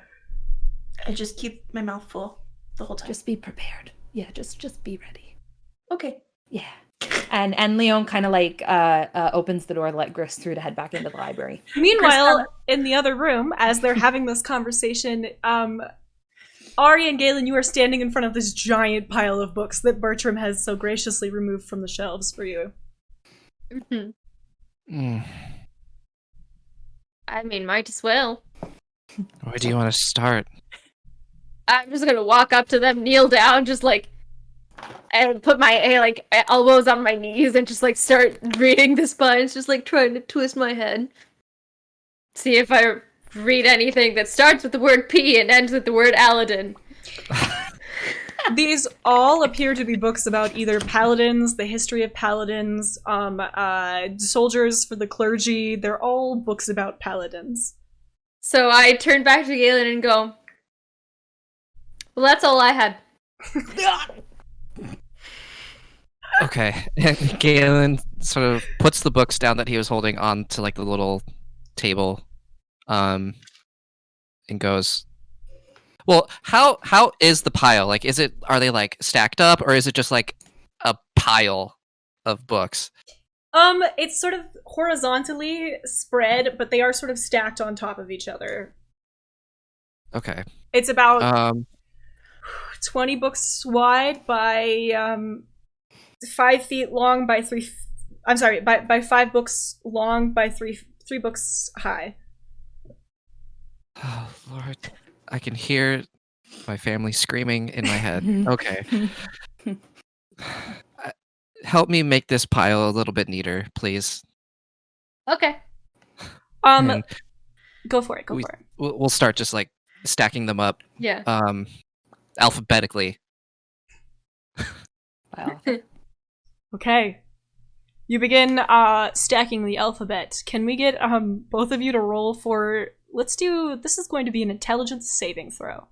Oh my god, saving throw. Oh, it's a saving throw. I'm okay. Maybe. Actually, no, intelligence check. Why would it be a saving throw? Yeah. Shit. Okay.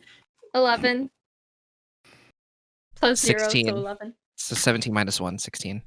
All right, so 11 plus 16 is 27. 27 by 2 is a 13.5. Lione and Gris re-enter the library to Galen and Ari in a heated debate about which letter comes first. N or M? And it seems to be reaching its peak. There's some yelling about letters in the common alphabet. And then Ari goes off on a tangent about the Elvish alphabet, which apparently has some kind of weight in this debate too. Does. Lione just kind of chimes in and says, M goes first in common. Galen, Are you okay? Are you both okay? Galen, you pump your fist in the air because you were correct. God. Thank you, Lione. Oh, Thank you're you. welcome. I just like shake my head and go, way to be common-centric. Lione looks at Ari and is like, I speak Elvish. Gris just chuckles and walks Yeah, towards... all the more reason there are probably books in here that are in Elvish, which means you should be considering the different alphabets. There actually aren't that many books here in Elvish. I'm the only elf in the family, ever. Oh. Gris kind of like Point stands. light bulb. She walks towards the stack of books and is like, are these what Bertram pulled? Yes. These are all the books you read? I read a lot. It was 3 months. Yeah, it's a lot of books. Yes. So have you guys started skimming? Looking to see if there's anything? No, Galen was very adamant that we organize first. Why would we just read them? Let's just look at them. It makes it easier. How? Speaking We don't of know what we're Galen. looking for. Right, No, but now and it's I looked easier. at all the titles, but all the titles are about paladins, so that's They're as far all as I about- got. They're all about paladins, soldiers of the holy whatever, and magic. Yeah. They're all about that, but this will make it easier. Okay. Lione says, Galen, I need to grab you. Okay. Just call after them and I go, you realize this is only going to go slower the longer you take to come back, Lione. I just need to talk to everyone. It's the last one. It's teacher conferences. Let's go. Come on. Teacher conferences do not exist in this world. I'm clarifying. Not canon. Gris grabs the closest stack to her and makes her way over to one of those overstuffed armchairs and says, Ari, grab a book. We're skimming. Cool. Then yeah, sure. I'm just gonna grab one. All right, so Lione leads Galen towards the study as Ari takes the seat on the floor right by Gris, as opposed to choosing one of the chairs. I'm gonna try and find the table of contents in each of these books. That is an excellent idea. You were both skimming for the table of contents. I'll have you roll a check for that in a minute. But meanwhile, in the other room, Lione closes the door to the study behind her. Lione motions to one of the seats and says, "Take a seat, Galen." Oh, it's that serious, is it? Okay. It Galen actually walks is. over, sits down. Lione says, "Okay, I'm gonna talk, and you have a tendency to, you and Ari both actually, have a tendency to tell me to be quiet when I'm in the middle of talking. I need you to not do that this time. I need you to just let me say my piece, because I've been holding on to this for a while, and I just need you to let me say it, and then we can discuss it after. Okay? The floor is yours, Lady LaBelle. You can call me Lione, Galen."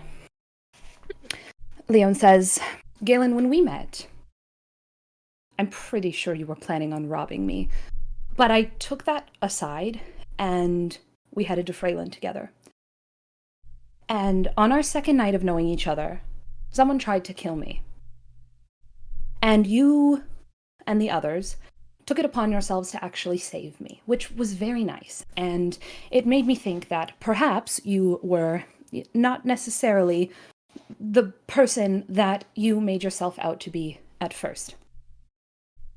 Then we went to a library, and I asked to have a private conversation with Valdethus. You decided to take it upon yourself to eavesdrop on that conversation, which I don't, to this day, I don't really understand why you didn't really know me. It obviously had nothing to do with you. So I don't necessarily know why you felt the need to eavesdrop, but instead of being angry, I welcomed you to the table. I spoke to you about my questions about my father, who at the time had no relevance to what we were doing. A little bit later, I felt like we bonded talking about our dads.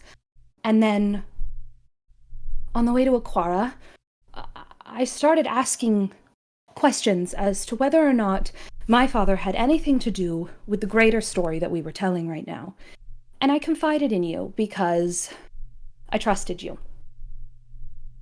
That whole boat ride, all you did was talk about how awful Bee was, and then we got to Aquara. You let her rob me, Galen. And then you started acting so differently.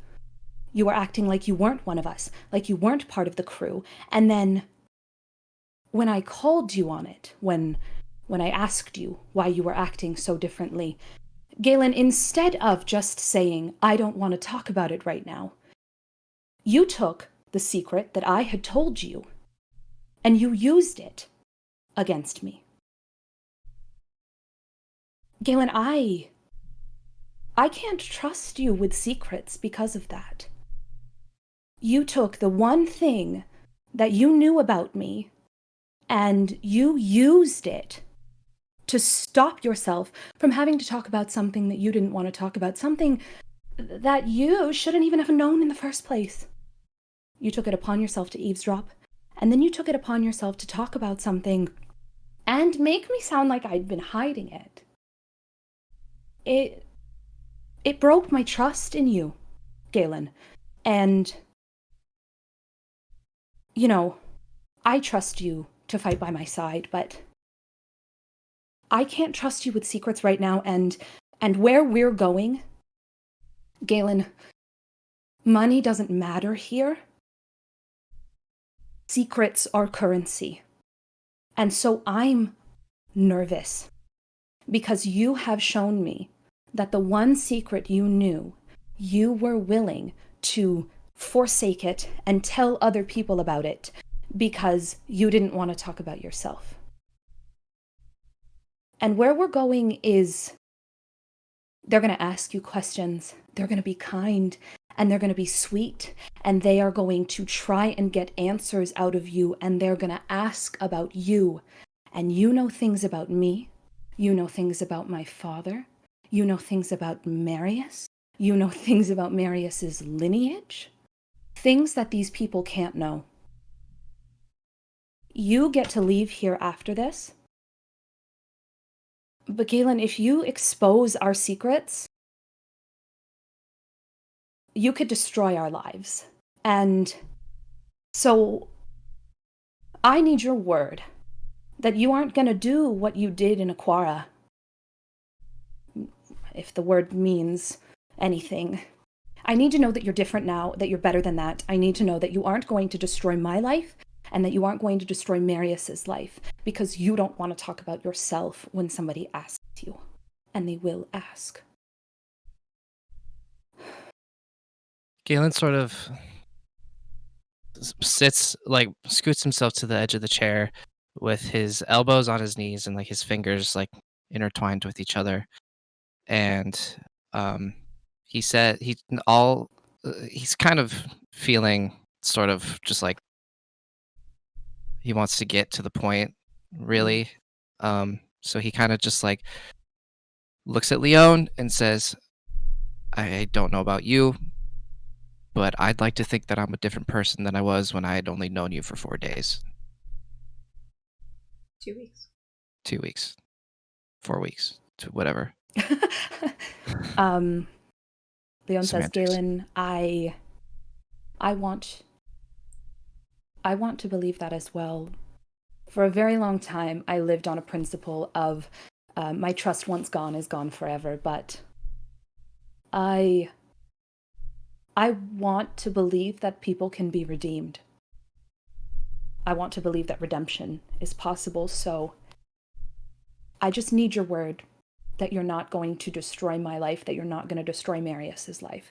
You know a lot of things that these people can't know. You have my word.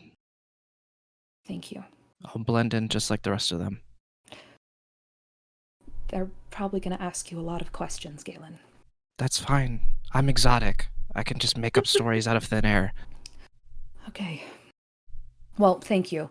Thank you for your word. And Lione kind of opens the door and says, we should go back and help them with the books now. Meanwhile, while Lione is really giving it to Galen, Yeah. in the library, Okay. I love you, Ryan. I love you too. meanwhile in the other room, Gris, you have sort of slid the plate of snacks towards you and are sort of dipping the bread in the melted cheese. You get some melted cheese on one of the books, but you and Ari are just sort of sitting there, flipping through these tables of contents. Anything on your end, Ari? I don't know what it is we're supposed to be looking for, though. Gris just nods heartily, and she's like, I was just looking for mentions of gods at this point. And They're paladin books, Gris. Ari, as Gris says that, you look to her, and she's amassed a stack of books next to her, easily taller than she is when standing, that apparently all contain some reference to the gods. Oh. Gris is like, I kind of narrowed it down, and she like points to her discard pile, which is significantly smaller. And she's like, Okay. we need Lione, I think. Have I read anything in the table of contents that stuck out to me? No. Okay. No rolling, you just know. Mhm. I'm starting to wonder if this is a bit of a fruitless endeavor. Your DM is wondering if maybe it's a fruitless endeavor as well. Gris kind of stands up and brushes off her tunic and just walks to one of the tall windows to look out at the city and kind of stretches a little bit. And she just turns to Ariadne and she's like, Ari, I just feel so out of place here. I feel like I've never really felt that until now. as Gris walked up, has taken to just like, I don't know what I'm looking for, so I just start like shaking them out, see if any and throwing them over, and just like shaking them out and throwing them over. So at that, I'm just like, I mean, we kind of are out of place, Gris. And then throw the other one. Ari, as you shake one of the books, a folded slip of paper falls out. Oh. Okay, I pick it up. Would you like to read it? I would.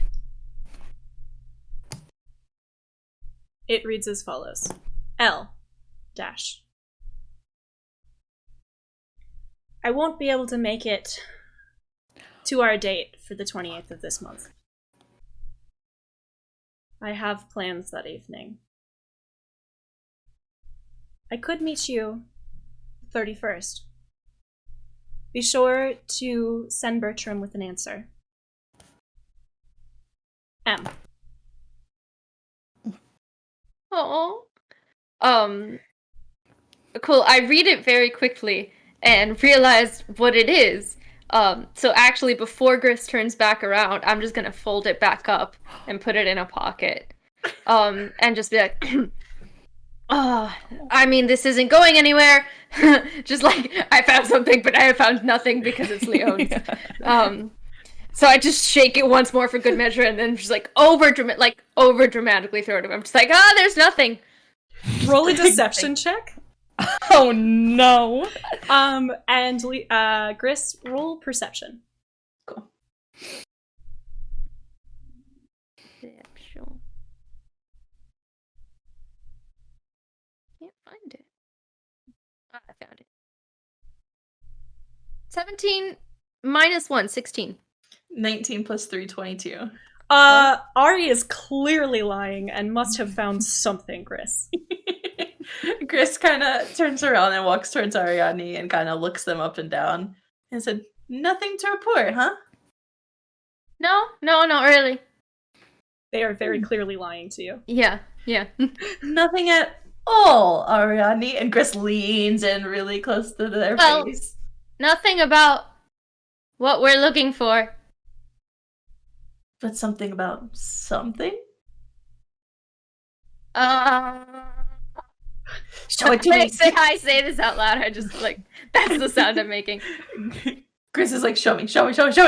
No, it's none of our business. I'm gonna give it back to her, and then that's gonna be that, and she can do with it what she will. Give it back to who? Oh.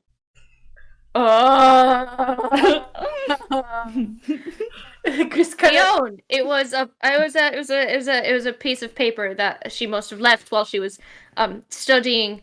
And I don't know if she got back to the missive, so I'm just gonna give it back to her. And it's just in case she didn't see it, just in case, I'm just gonna be a good messenger, pass it along.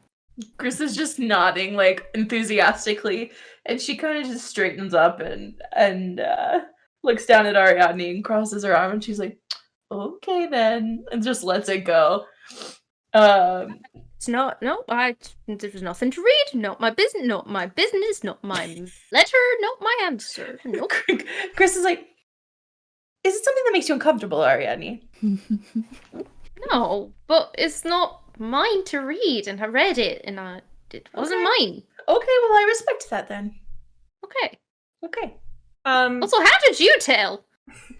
I just know things. She just smiles. Meanwhile, in the study, Lione, are you done talking to Galen?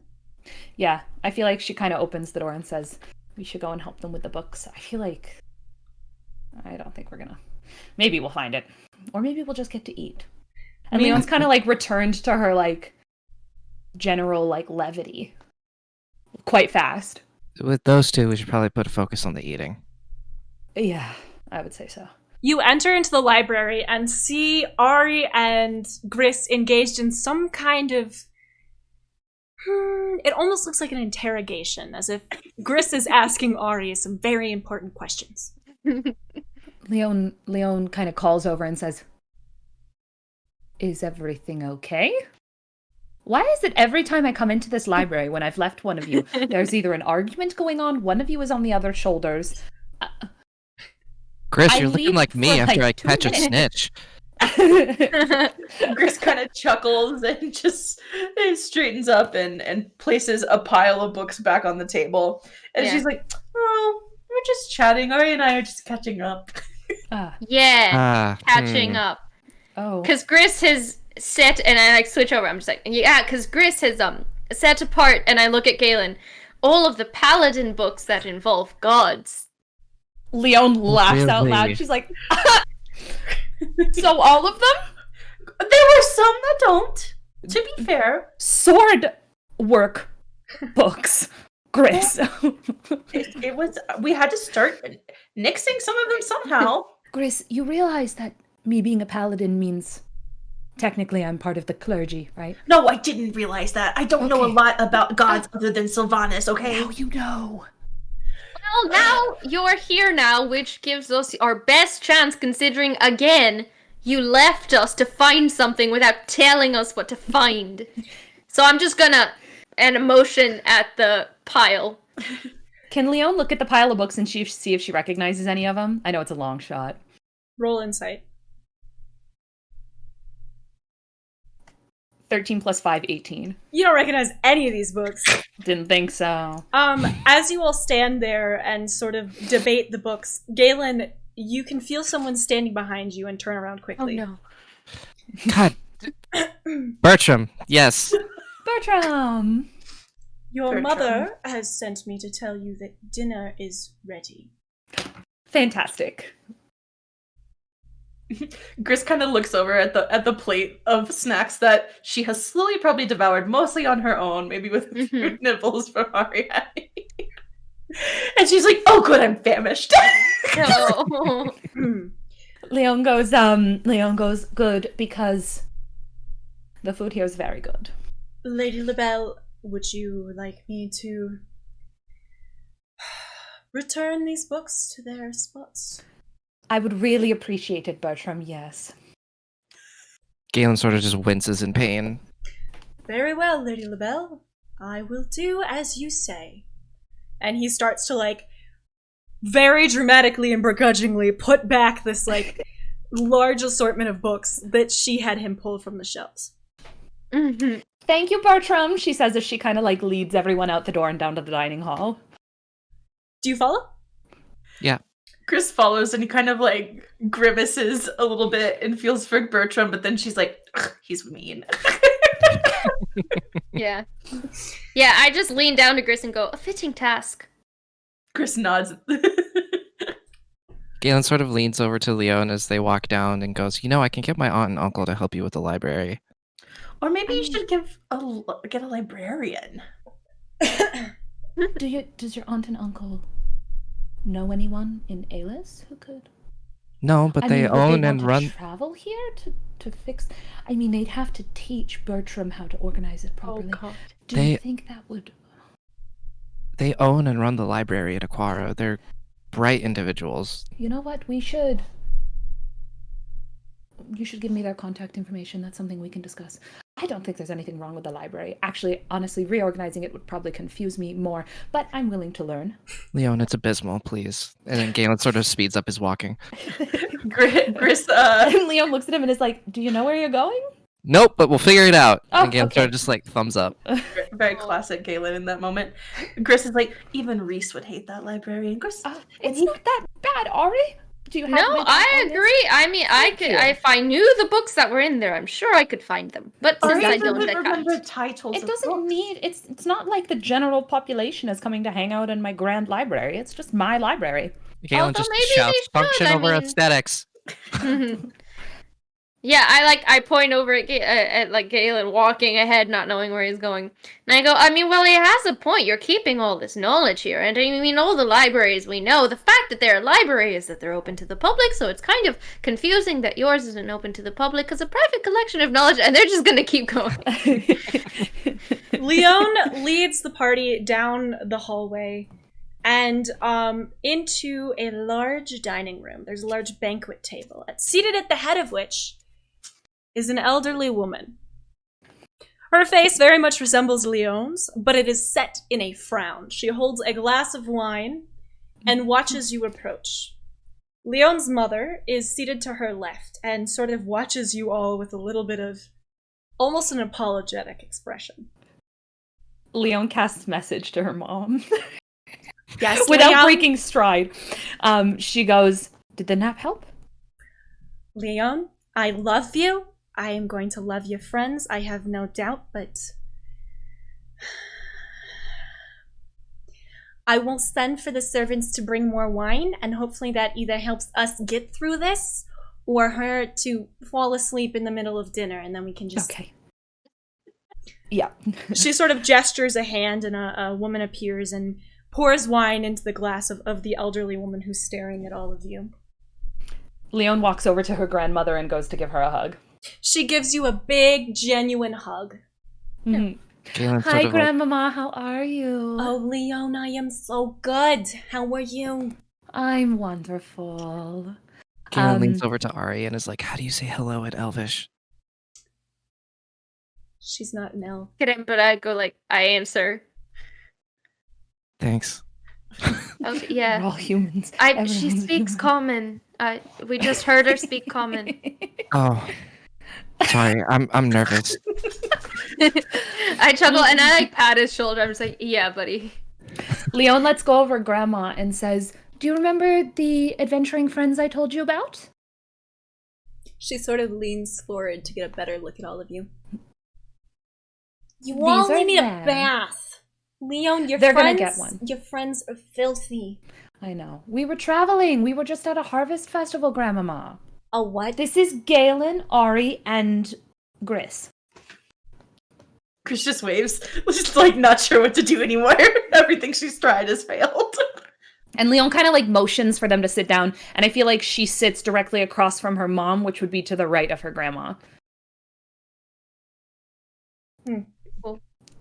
I'll take the opportunity to actually sit down, just like a little resigned, but I'm like, I have a mission, I need something to return something, so I sit down next to Lione. Okay. Gris kind of scrambles up into the chair next to Leone's mother. Kind of excited to maybe have some chats with her. Galen just takes whatever seat is convenient. I like the short one. She's pretty. Gris beams and she's like, oh, thank you so much. Hang on. I feel like we have something in common. And she like stands up. And you realize that she is quite short by human standards. She's maybe 4'10", and she goes, I am a short woman too. And then she sits back down and drinks the rest of her wine glass before setting it down on the table. I would like some more wine. Grandmama, are you going to introduce yourself? Of course. I'm so sorry. It's been a whole day. So first, I woke up and my daughter's asking me all these questions about swords to stock in the stores, and I told her I am retired. I haven't done that for years. Mm-hmm. But you're so smart, Grandmama. Well, sure, but every smart, beautiful woman has to retire eventually. And then I took a nap, and then Bertram had the audacity to come into the room and tell me that I had to get out of bed. Anyways, hello? Classic Bertram. It's lovely to meet all of you. My name is Leonida LaBelle. Pleasure. Yeah, very nice. You keep your hands to yourself, young man. I'm not interested. And I look between the three. I look between Leonida, Lione, and her mom. Yeah. And I look between the three of them. I'm like, do all of you have names with L's? Like, do all the LaBelles have L names? Like, is that a requirement? Like, it's like yes, it's a very traditional practice in the LaBelle family. Oh my god, I mean, I guess it makes your monogramming easy. It does. It's great. We can pass things down, and it's just a family thing. Oh, yes. Okay. Everyone sort of sits in silence as Leonida continues to drink her wine glass. So what's on the menu tonight, Mama? Oh, well, I do believe they're going to be bringing us roast pheasant, because I Lovely. know how much you love that. Mm-hmm. And then probably some cake for dessert, Oh. and some kind of roast vegetable and soup, or something. I just told them about the pheasant, and then, They handle the rest. yes. Yeah. And of course, some kind of aperitif for my mother, some sort of sweet liqueur. Lione just kind of like nods solemnly, and is like, okay, how's everyone feeling? And like she looks at everyone like, are we all feeling good? Feeling great? Gris is like Understanding that this is probably really overwhelming for them, staring but also down. like in her. Gris is staring kind of down at the plate in front of her, and I imagine there's maybe several plates stacked on top of a charger, and probably a lot of different utensils. And she's just kind of like got her arms kind of crossed and placed on the edge of the table, and is like, Lione, Yes. we haven't quite discussed forks. Oh, and Lione kind of like looks to her plate, and she goes, okay, so to the left, you see the 2 forks, right? Yes. The small one is for salad. The big one is for dinner. And Gris is kind of like repeating it, like whispering it, salad, dinner. And then do you see the 2 spoons and the 2 knives on the right? Yeah. Okay, the big spoon on the far right is for the soup. And then the little spoon beside it is just a spoon. It's just a spoon. You can use it for anything. And then the small knife is for the salad. And then the big knife is for dinner. And then the spoon and the knife on above, those are for, well, not the knife, sorry, the spoon and the fork. Just above the plate, that's the dessert spoon and the dessert fork. Oh my god, Lione, don't be filling her head with this bullshit. Listen, short friend, when you're our age, you can use whatever the fuck fork you want. You could also do that. Gris lets out the heartiest chuckle and like breathes a sigh of relief. And she's like, yeah, I think I'll just use 1 fork. Whatever the fuck fork you want. Mother! I said what I said. Okay? When you get old, I just want to exchange just a look with Galen too, and then just be like, what an inefficient use of silver. You're rich. It's fine. But Galen's sort of like, not. Well, he's like laughing. He's laughing along with Gris, and he like does like a little finger point to Leonida, and was like, "I like her," and like looks over at Leone. I told Me you too. to keep your hands to yourself. Okay? I'm not Please, interested. You're far too young for me, and you're just too skinny. You should really have seconds of the pheasant. Can I have more wine? I'll raise a glass up to her too, like take a sip, and just also go to like between Galen and Lynette and just go, yeah, I like her too. Leone's like very happy because like her grandma and her mom mean everything to her. They're her only family other than, you know. So she's like really genuinely excited to see that her friends are, you know, like vibing with her family. Gris, now that she's kind of comfortable, kind of like, no, she probably shouldn't do this, but like puts her elbows up to kind of lean in and kind of look to Luciana, and she's like, I've heard so much about you. And she's just kind of like going on a tangent about how wonderful Lione is and how much growth and like all this stuff, and she's just trying to like find some common thread for Luciana to like latch onto. She is lovely. I know that you met her father, but I want you to understand that Lione has always been wanted and loved, and she is my pride and joy, and my mother will never say it. Say what? But she is just the most wonderful thing to have ever happened to this house. I say that all the time. I just wish that she would get married. Me too, Mother, but there's no need to make a stink. I've been telling her for years. Yeah. She should get married. Even if it's just for the status. Or I would love great grandkids. Teach them how to drink, unlike her. Oh, God. Grandmama, She has a point there, Leon. No. That one can teach the kids, and Galen sort of gestures to Ari. Mm-hmm. Oh, well then you should be drinking my wine, not the shit we give to guests. Hang on. Bertram! Chris, like, stares. The wine glass is trying to... If you're listening, you bring out that nice 1070 port for the nice elf. Bertram? He heard me, he's just being difficult. Bertram! Get your pasty ass out here and get them some wine. And Bertram sort of like appears, pours you some wine and goes, very good, Mom. And then disappears. Chris is like... just like, oh, thank you, Bertram. You don't need to thank him, he's an asshole. Chris nods enthusiastically, and she's like, he said that he would only bring snacks for our, what was it, status and stature? He has been particularly unkind today.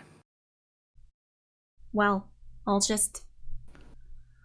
I'll have words with him. Mother, please, I can have words with him. It is my home now. You should have gotten married too. Why don't we never talk about that? You should get married too. Both of you. Oh, no. Hey, Lione, whatever happened with that handsome man? The very strong one? He's some kind of knight? We're seeing him tomorrow. Yes. He's holding a ball tomorrow. That's why we're all here. The Steels are. Am I invited? I'm not sure. Lione kind of looks to her mother and is like, did you get an invite as well? Mom, I think perhaps it is in Leone's best interest, especially if you are thinking of her getting with suitors, for you to not attend. Why are you saying I'm not a polite house guest? Lione casts message to her mom really quickly, like, thank you. You're welcome, dear. You're welcome, dear. As far as I can tell, she's the life of the party. Absolutely.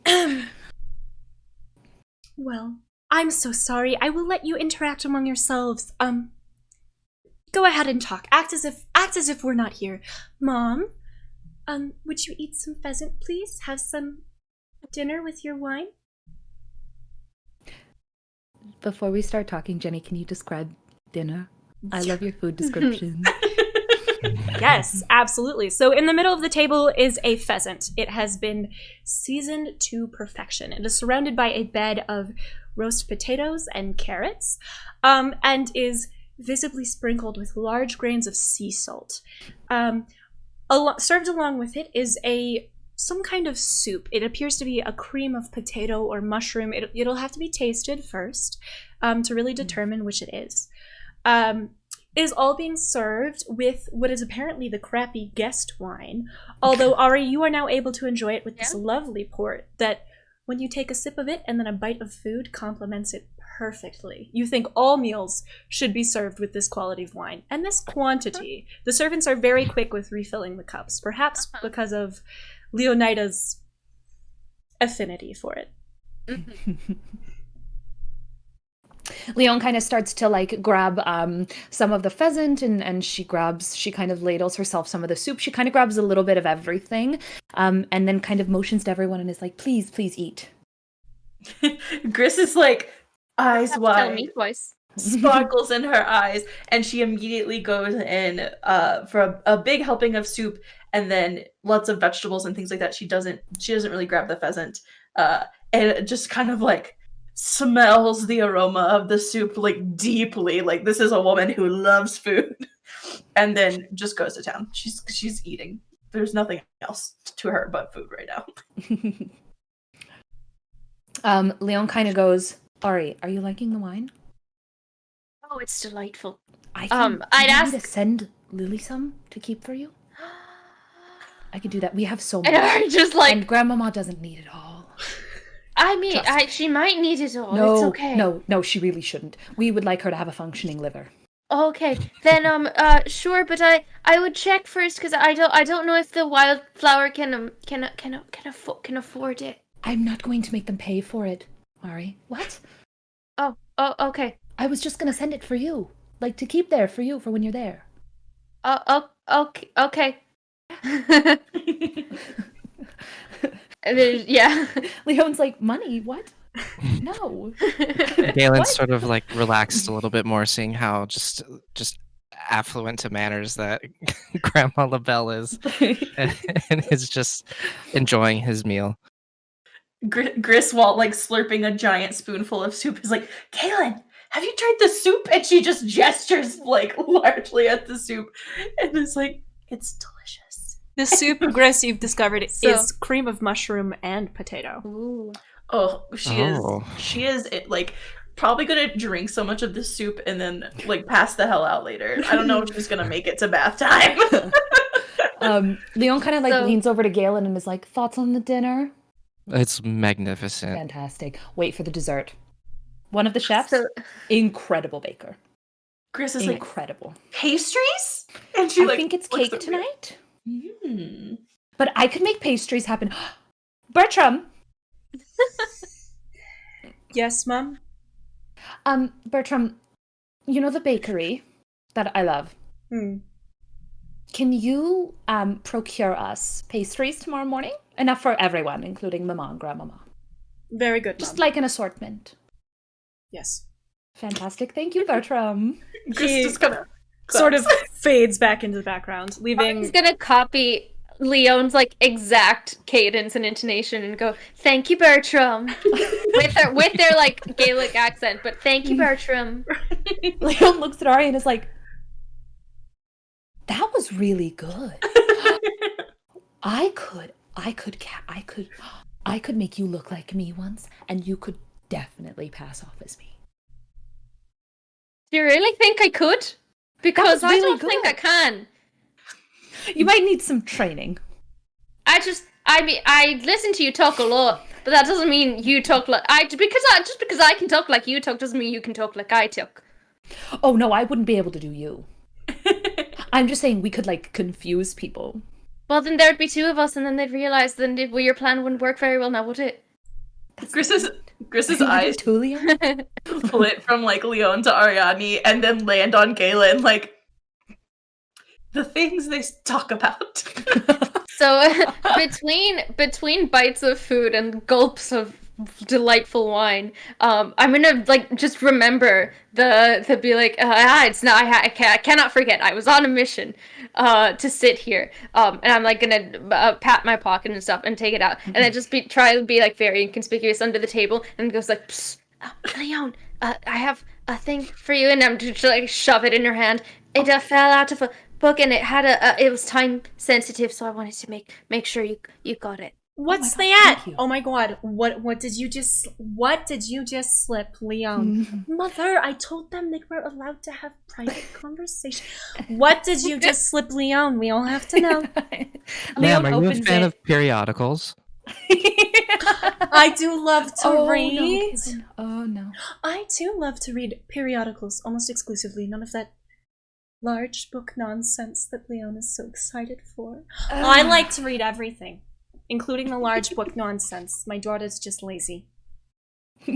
My partner is an excellent writer, and I think you would enjoy her writings very much. Do you want me to grab you some copies of her periodicals for you? Yes, but I'm wondering, does she really exist, or is this just you making up a girlfriend to make you seem more unattainable so I might be Oh. interested? Grandmama, really she exists. exists. She exists, Grandmama. Oh, is She's she lovely. Is she pretty? She's She's Very. very pretty. Are She you has going to- very good taste. You should marry her. I believe most that of the time. everybody should get married. Look at my daughter. Look what happens when you don't. Are you going to marry her? Gris kind they of do clears her have joint throat. custody of the Gris pig. clears her throat and is like, I'm married. That's wonderful. Now back to whatever you just handed my granddaughter. Galen sort of just like looks at Ari with like a "I tried." Lione opens the letter. And is it an older letter? This is an older letter. You remember getting this several months ago. Okay. Or 4 months ago, probably. Lione goes, oh, this was... Thank you for finding that, Ari. I was wondering where that one went. It must have been in the middle of my studying. It was just one of the times that Marius was trying to figure out when we were going to next promenade. You should marry that Marius. He's very handsome. Have you seen the way that he wears pants, Lione? I think that's very nice. I have seen it, yes. Gris is like, the way he wears pants. He looks very good in the pants. He looks very good in the pants. Listen, your grandfather used to have just the firmest... Okay, Mom. No, please, go on. No, please don't. I think maybe everyone's ready for dessert. Bertram! Very good, Mom. Oh, I was going to tell them about my favorite dessert. Mother!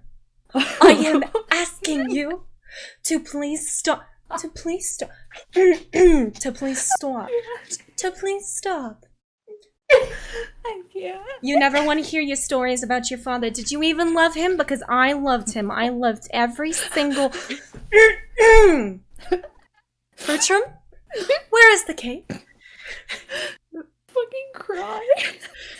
Bertram appears carrying a large chocolate-based cake. It's iced beautifully, covered in mounds of powdered sugar, and he sets it down on the table and goes, "Very good, Mum. Back to your mother's conversation about her favorite dessert."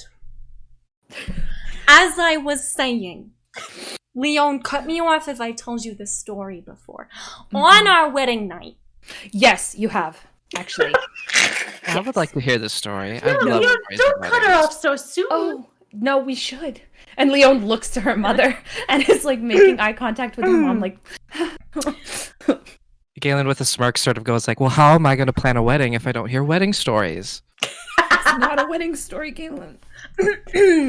Let me serve you all some cake. Normally we would have Bertram do it, but I feel like perhaps it will divert the conversation. The conversation from what? You don't like hearing the story of your own conception? Plenty of children would love to hear this story. Lione just went on a whole adventure to find out how she was conceived. Grandmama, would you like to hear about my dress for the ball tomorrow? Oh, Lione absolutely. Does it make your breasts look beautiful? Because I fully believe that's how you get a man.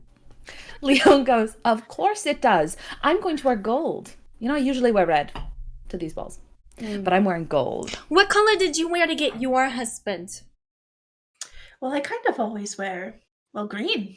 Green would look lovely on you. You're beautiful. Gris is like, no, you're beautiful. And she's...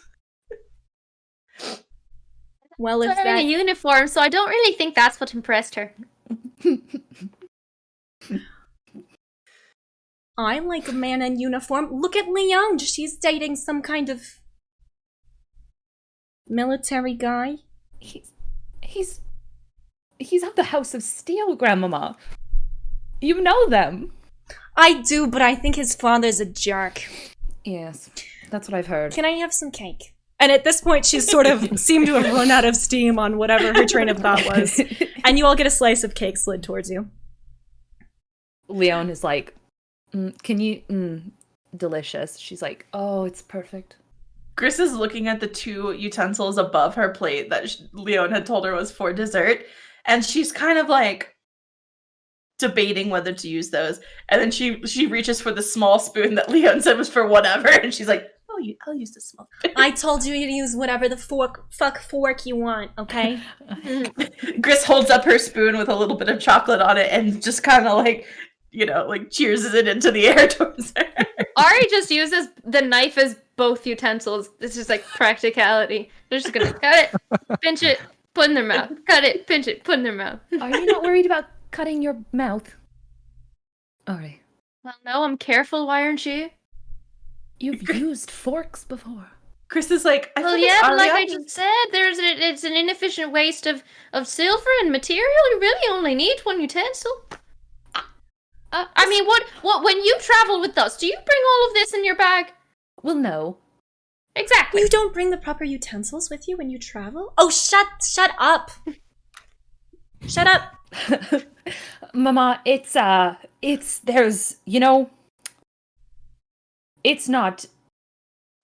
nice, not as nice as at home. So I'm just usually happy to have a bed. And you managed to impress Sir Marius without showing him I how always look competent you are with your hands? Oh, and I'm the one being inappropriate. Lione is red in the face, which no one has seen before, but Lione is like, help me. I love them, but Gris is me. like, I think what was her personality that kind of attracted Marius. And also, Mama, I am an incredibly talented sorceress. Oh, I know. I'm Yes. so proud of you, Leon.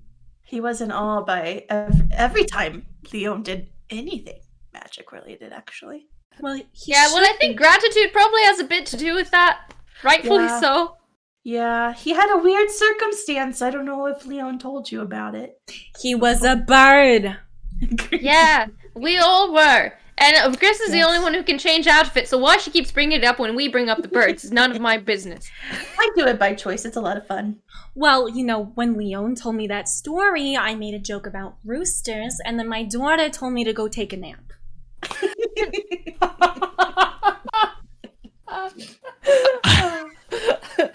Leone's like, which but was we- probably for the best, Grandmama. Mm-hmm. What was that joke? No, actually, Galen, no. Well, I said that you're always very lucky if you get to see... Okay, grandmother. Why don't we start to head for bed, and Bertram can show the guests their rooms, and they can all take baths, because as you so noted, they need them. And, you can sleep off that port, and then you can apologize to our guests in the morning for your bed.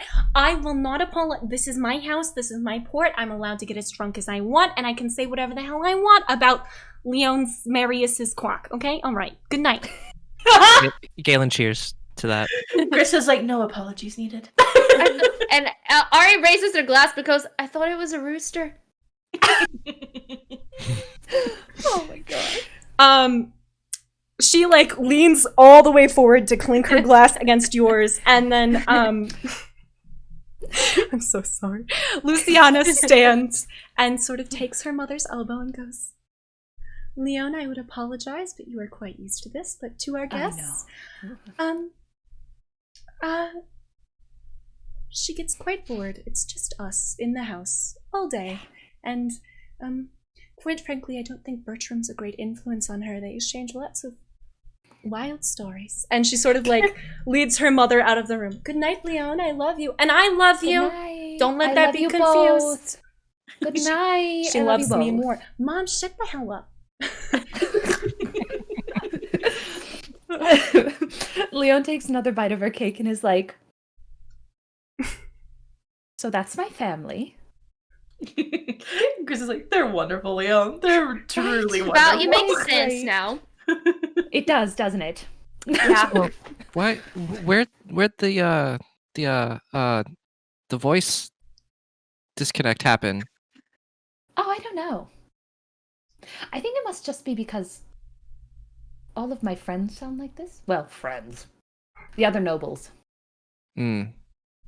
I just never really kind of took on the accent that my mama... Well, as you notice, it's thickest on my grandmama. And then my mama, she kind of... She seems to hide it a little bit. She hides it. It's Mhm. okay. Yes. I don't often hear her speaking the way she spoke to you all. Mostly in, when we're holding a ball. Like we did a few months ago when I returned home. Yes, other than And that. here I was worried they would totally stuffy. Oh no. Quite the Or opposite, just- actually. I was just nervous after meeting Bertram. father. No, your father. Yes. But this is a much better situation. Well, I was never a fan of her father's. Where did you come from? Master Wayfair, a good servant, has means of getting about the house, and I will have you know that Leon didn't teach herself all of her tricks. I And feel he like sort you're of hiding something from me, but okay. Leon's Run. eyes sparkle and she looks at Bertram. he smiles at you almost paternally, and gestures towards the door that leads to the staircase. I will show you to your rooms now, and I would like to apologize if I came off... I believe the word Luciana used was stuffy.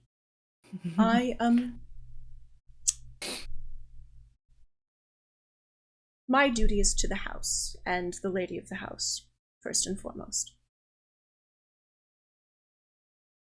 Leo nods emphatically. She gets it. Gris is like, that's okay, Bertram. Thanks. He You leaves... gotta show me the secret tunnels. Gris is like, that's what I was thinking too. There are no secret tunnels, Master Wayfair. And he snaps his finger, and a piece of cake floats towards him on a plate. And he holds it, and he says, not all of us use our skills for adventuring. And then he... I like your funny words, Magic Man. He starts to lead you all up the stairs.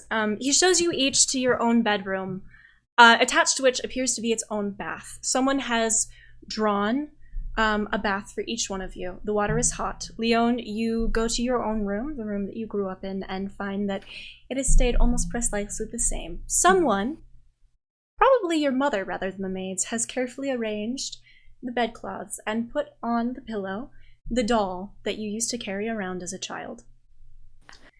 You all head to bed.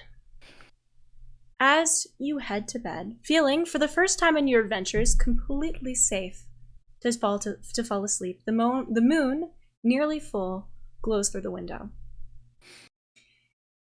Gris, you lie in your bed, and the moon's bright light, silvery and illuminating the room, casts long shadows across the floor.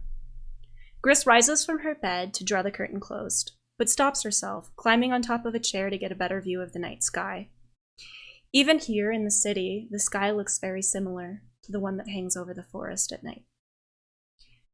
She tries to recall the maps of the heavens Rhys used to show her. When they first fell in love, he would name the constellations and the phases of the moon. A waxing gibbous, she thinks, just before the full moon. She looks very hard to find just the tiniest of slivers of darkness yet to be filled. She watches the moon disappear behind a cloud, and then clambers down from the chair and into bed. We will be back next week! We're going to a ball! And so eating pastries. Yeah, I'm very happy to do it. Sorry. For those of you who are new or came in with those raids, be sure to check out our wiki, our YouTube, and our channel here, along with our Spotify or wherever you listen to your podcasts, to catch up. And thank you so much for being here. We can't wait to see y'all again. And as always, be sure to join the Discord if you haven't, to hang out with us between channels. And let a mod know if you got bingo. Because you get access to a special channel where you can ask all kinds of fun questions. You can ask like special questions if you get bingo. It's like the secret. And then you can also read up on all of the questions we've already answered. Exactly. So It's everyone... basically VIP. Exactly. Exactly. Yeah, be sure to join our Discord, and we will see you next week. Thank you for being here. Good night, everyone. Bye.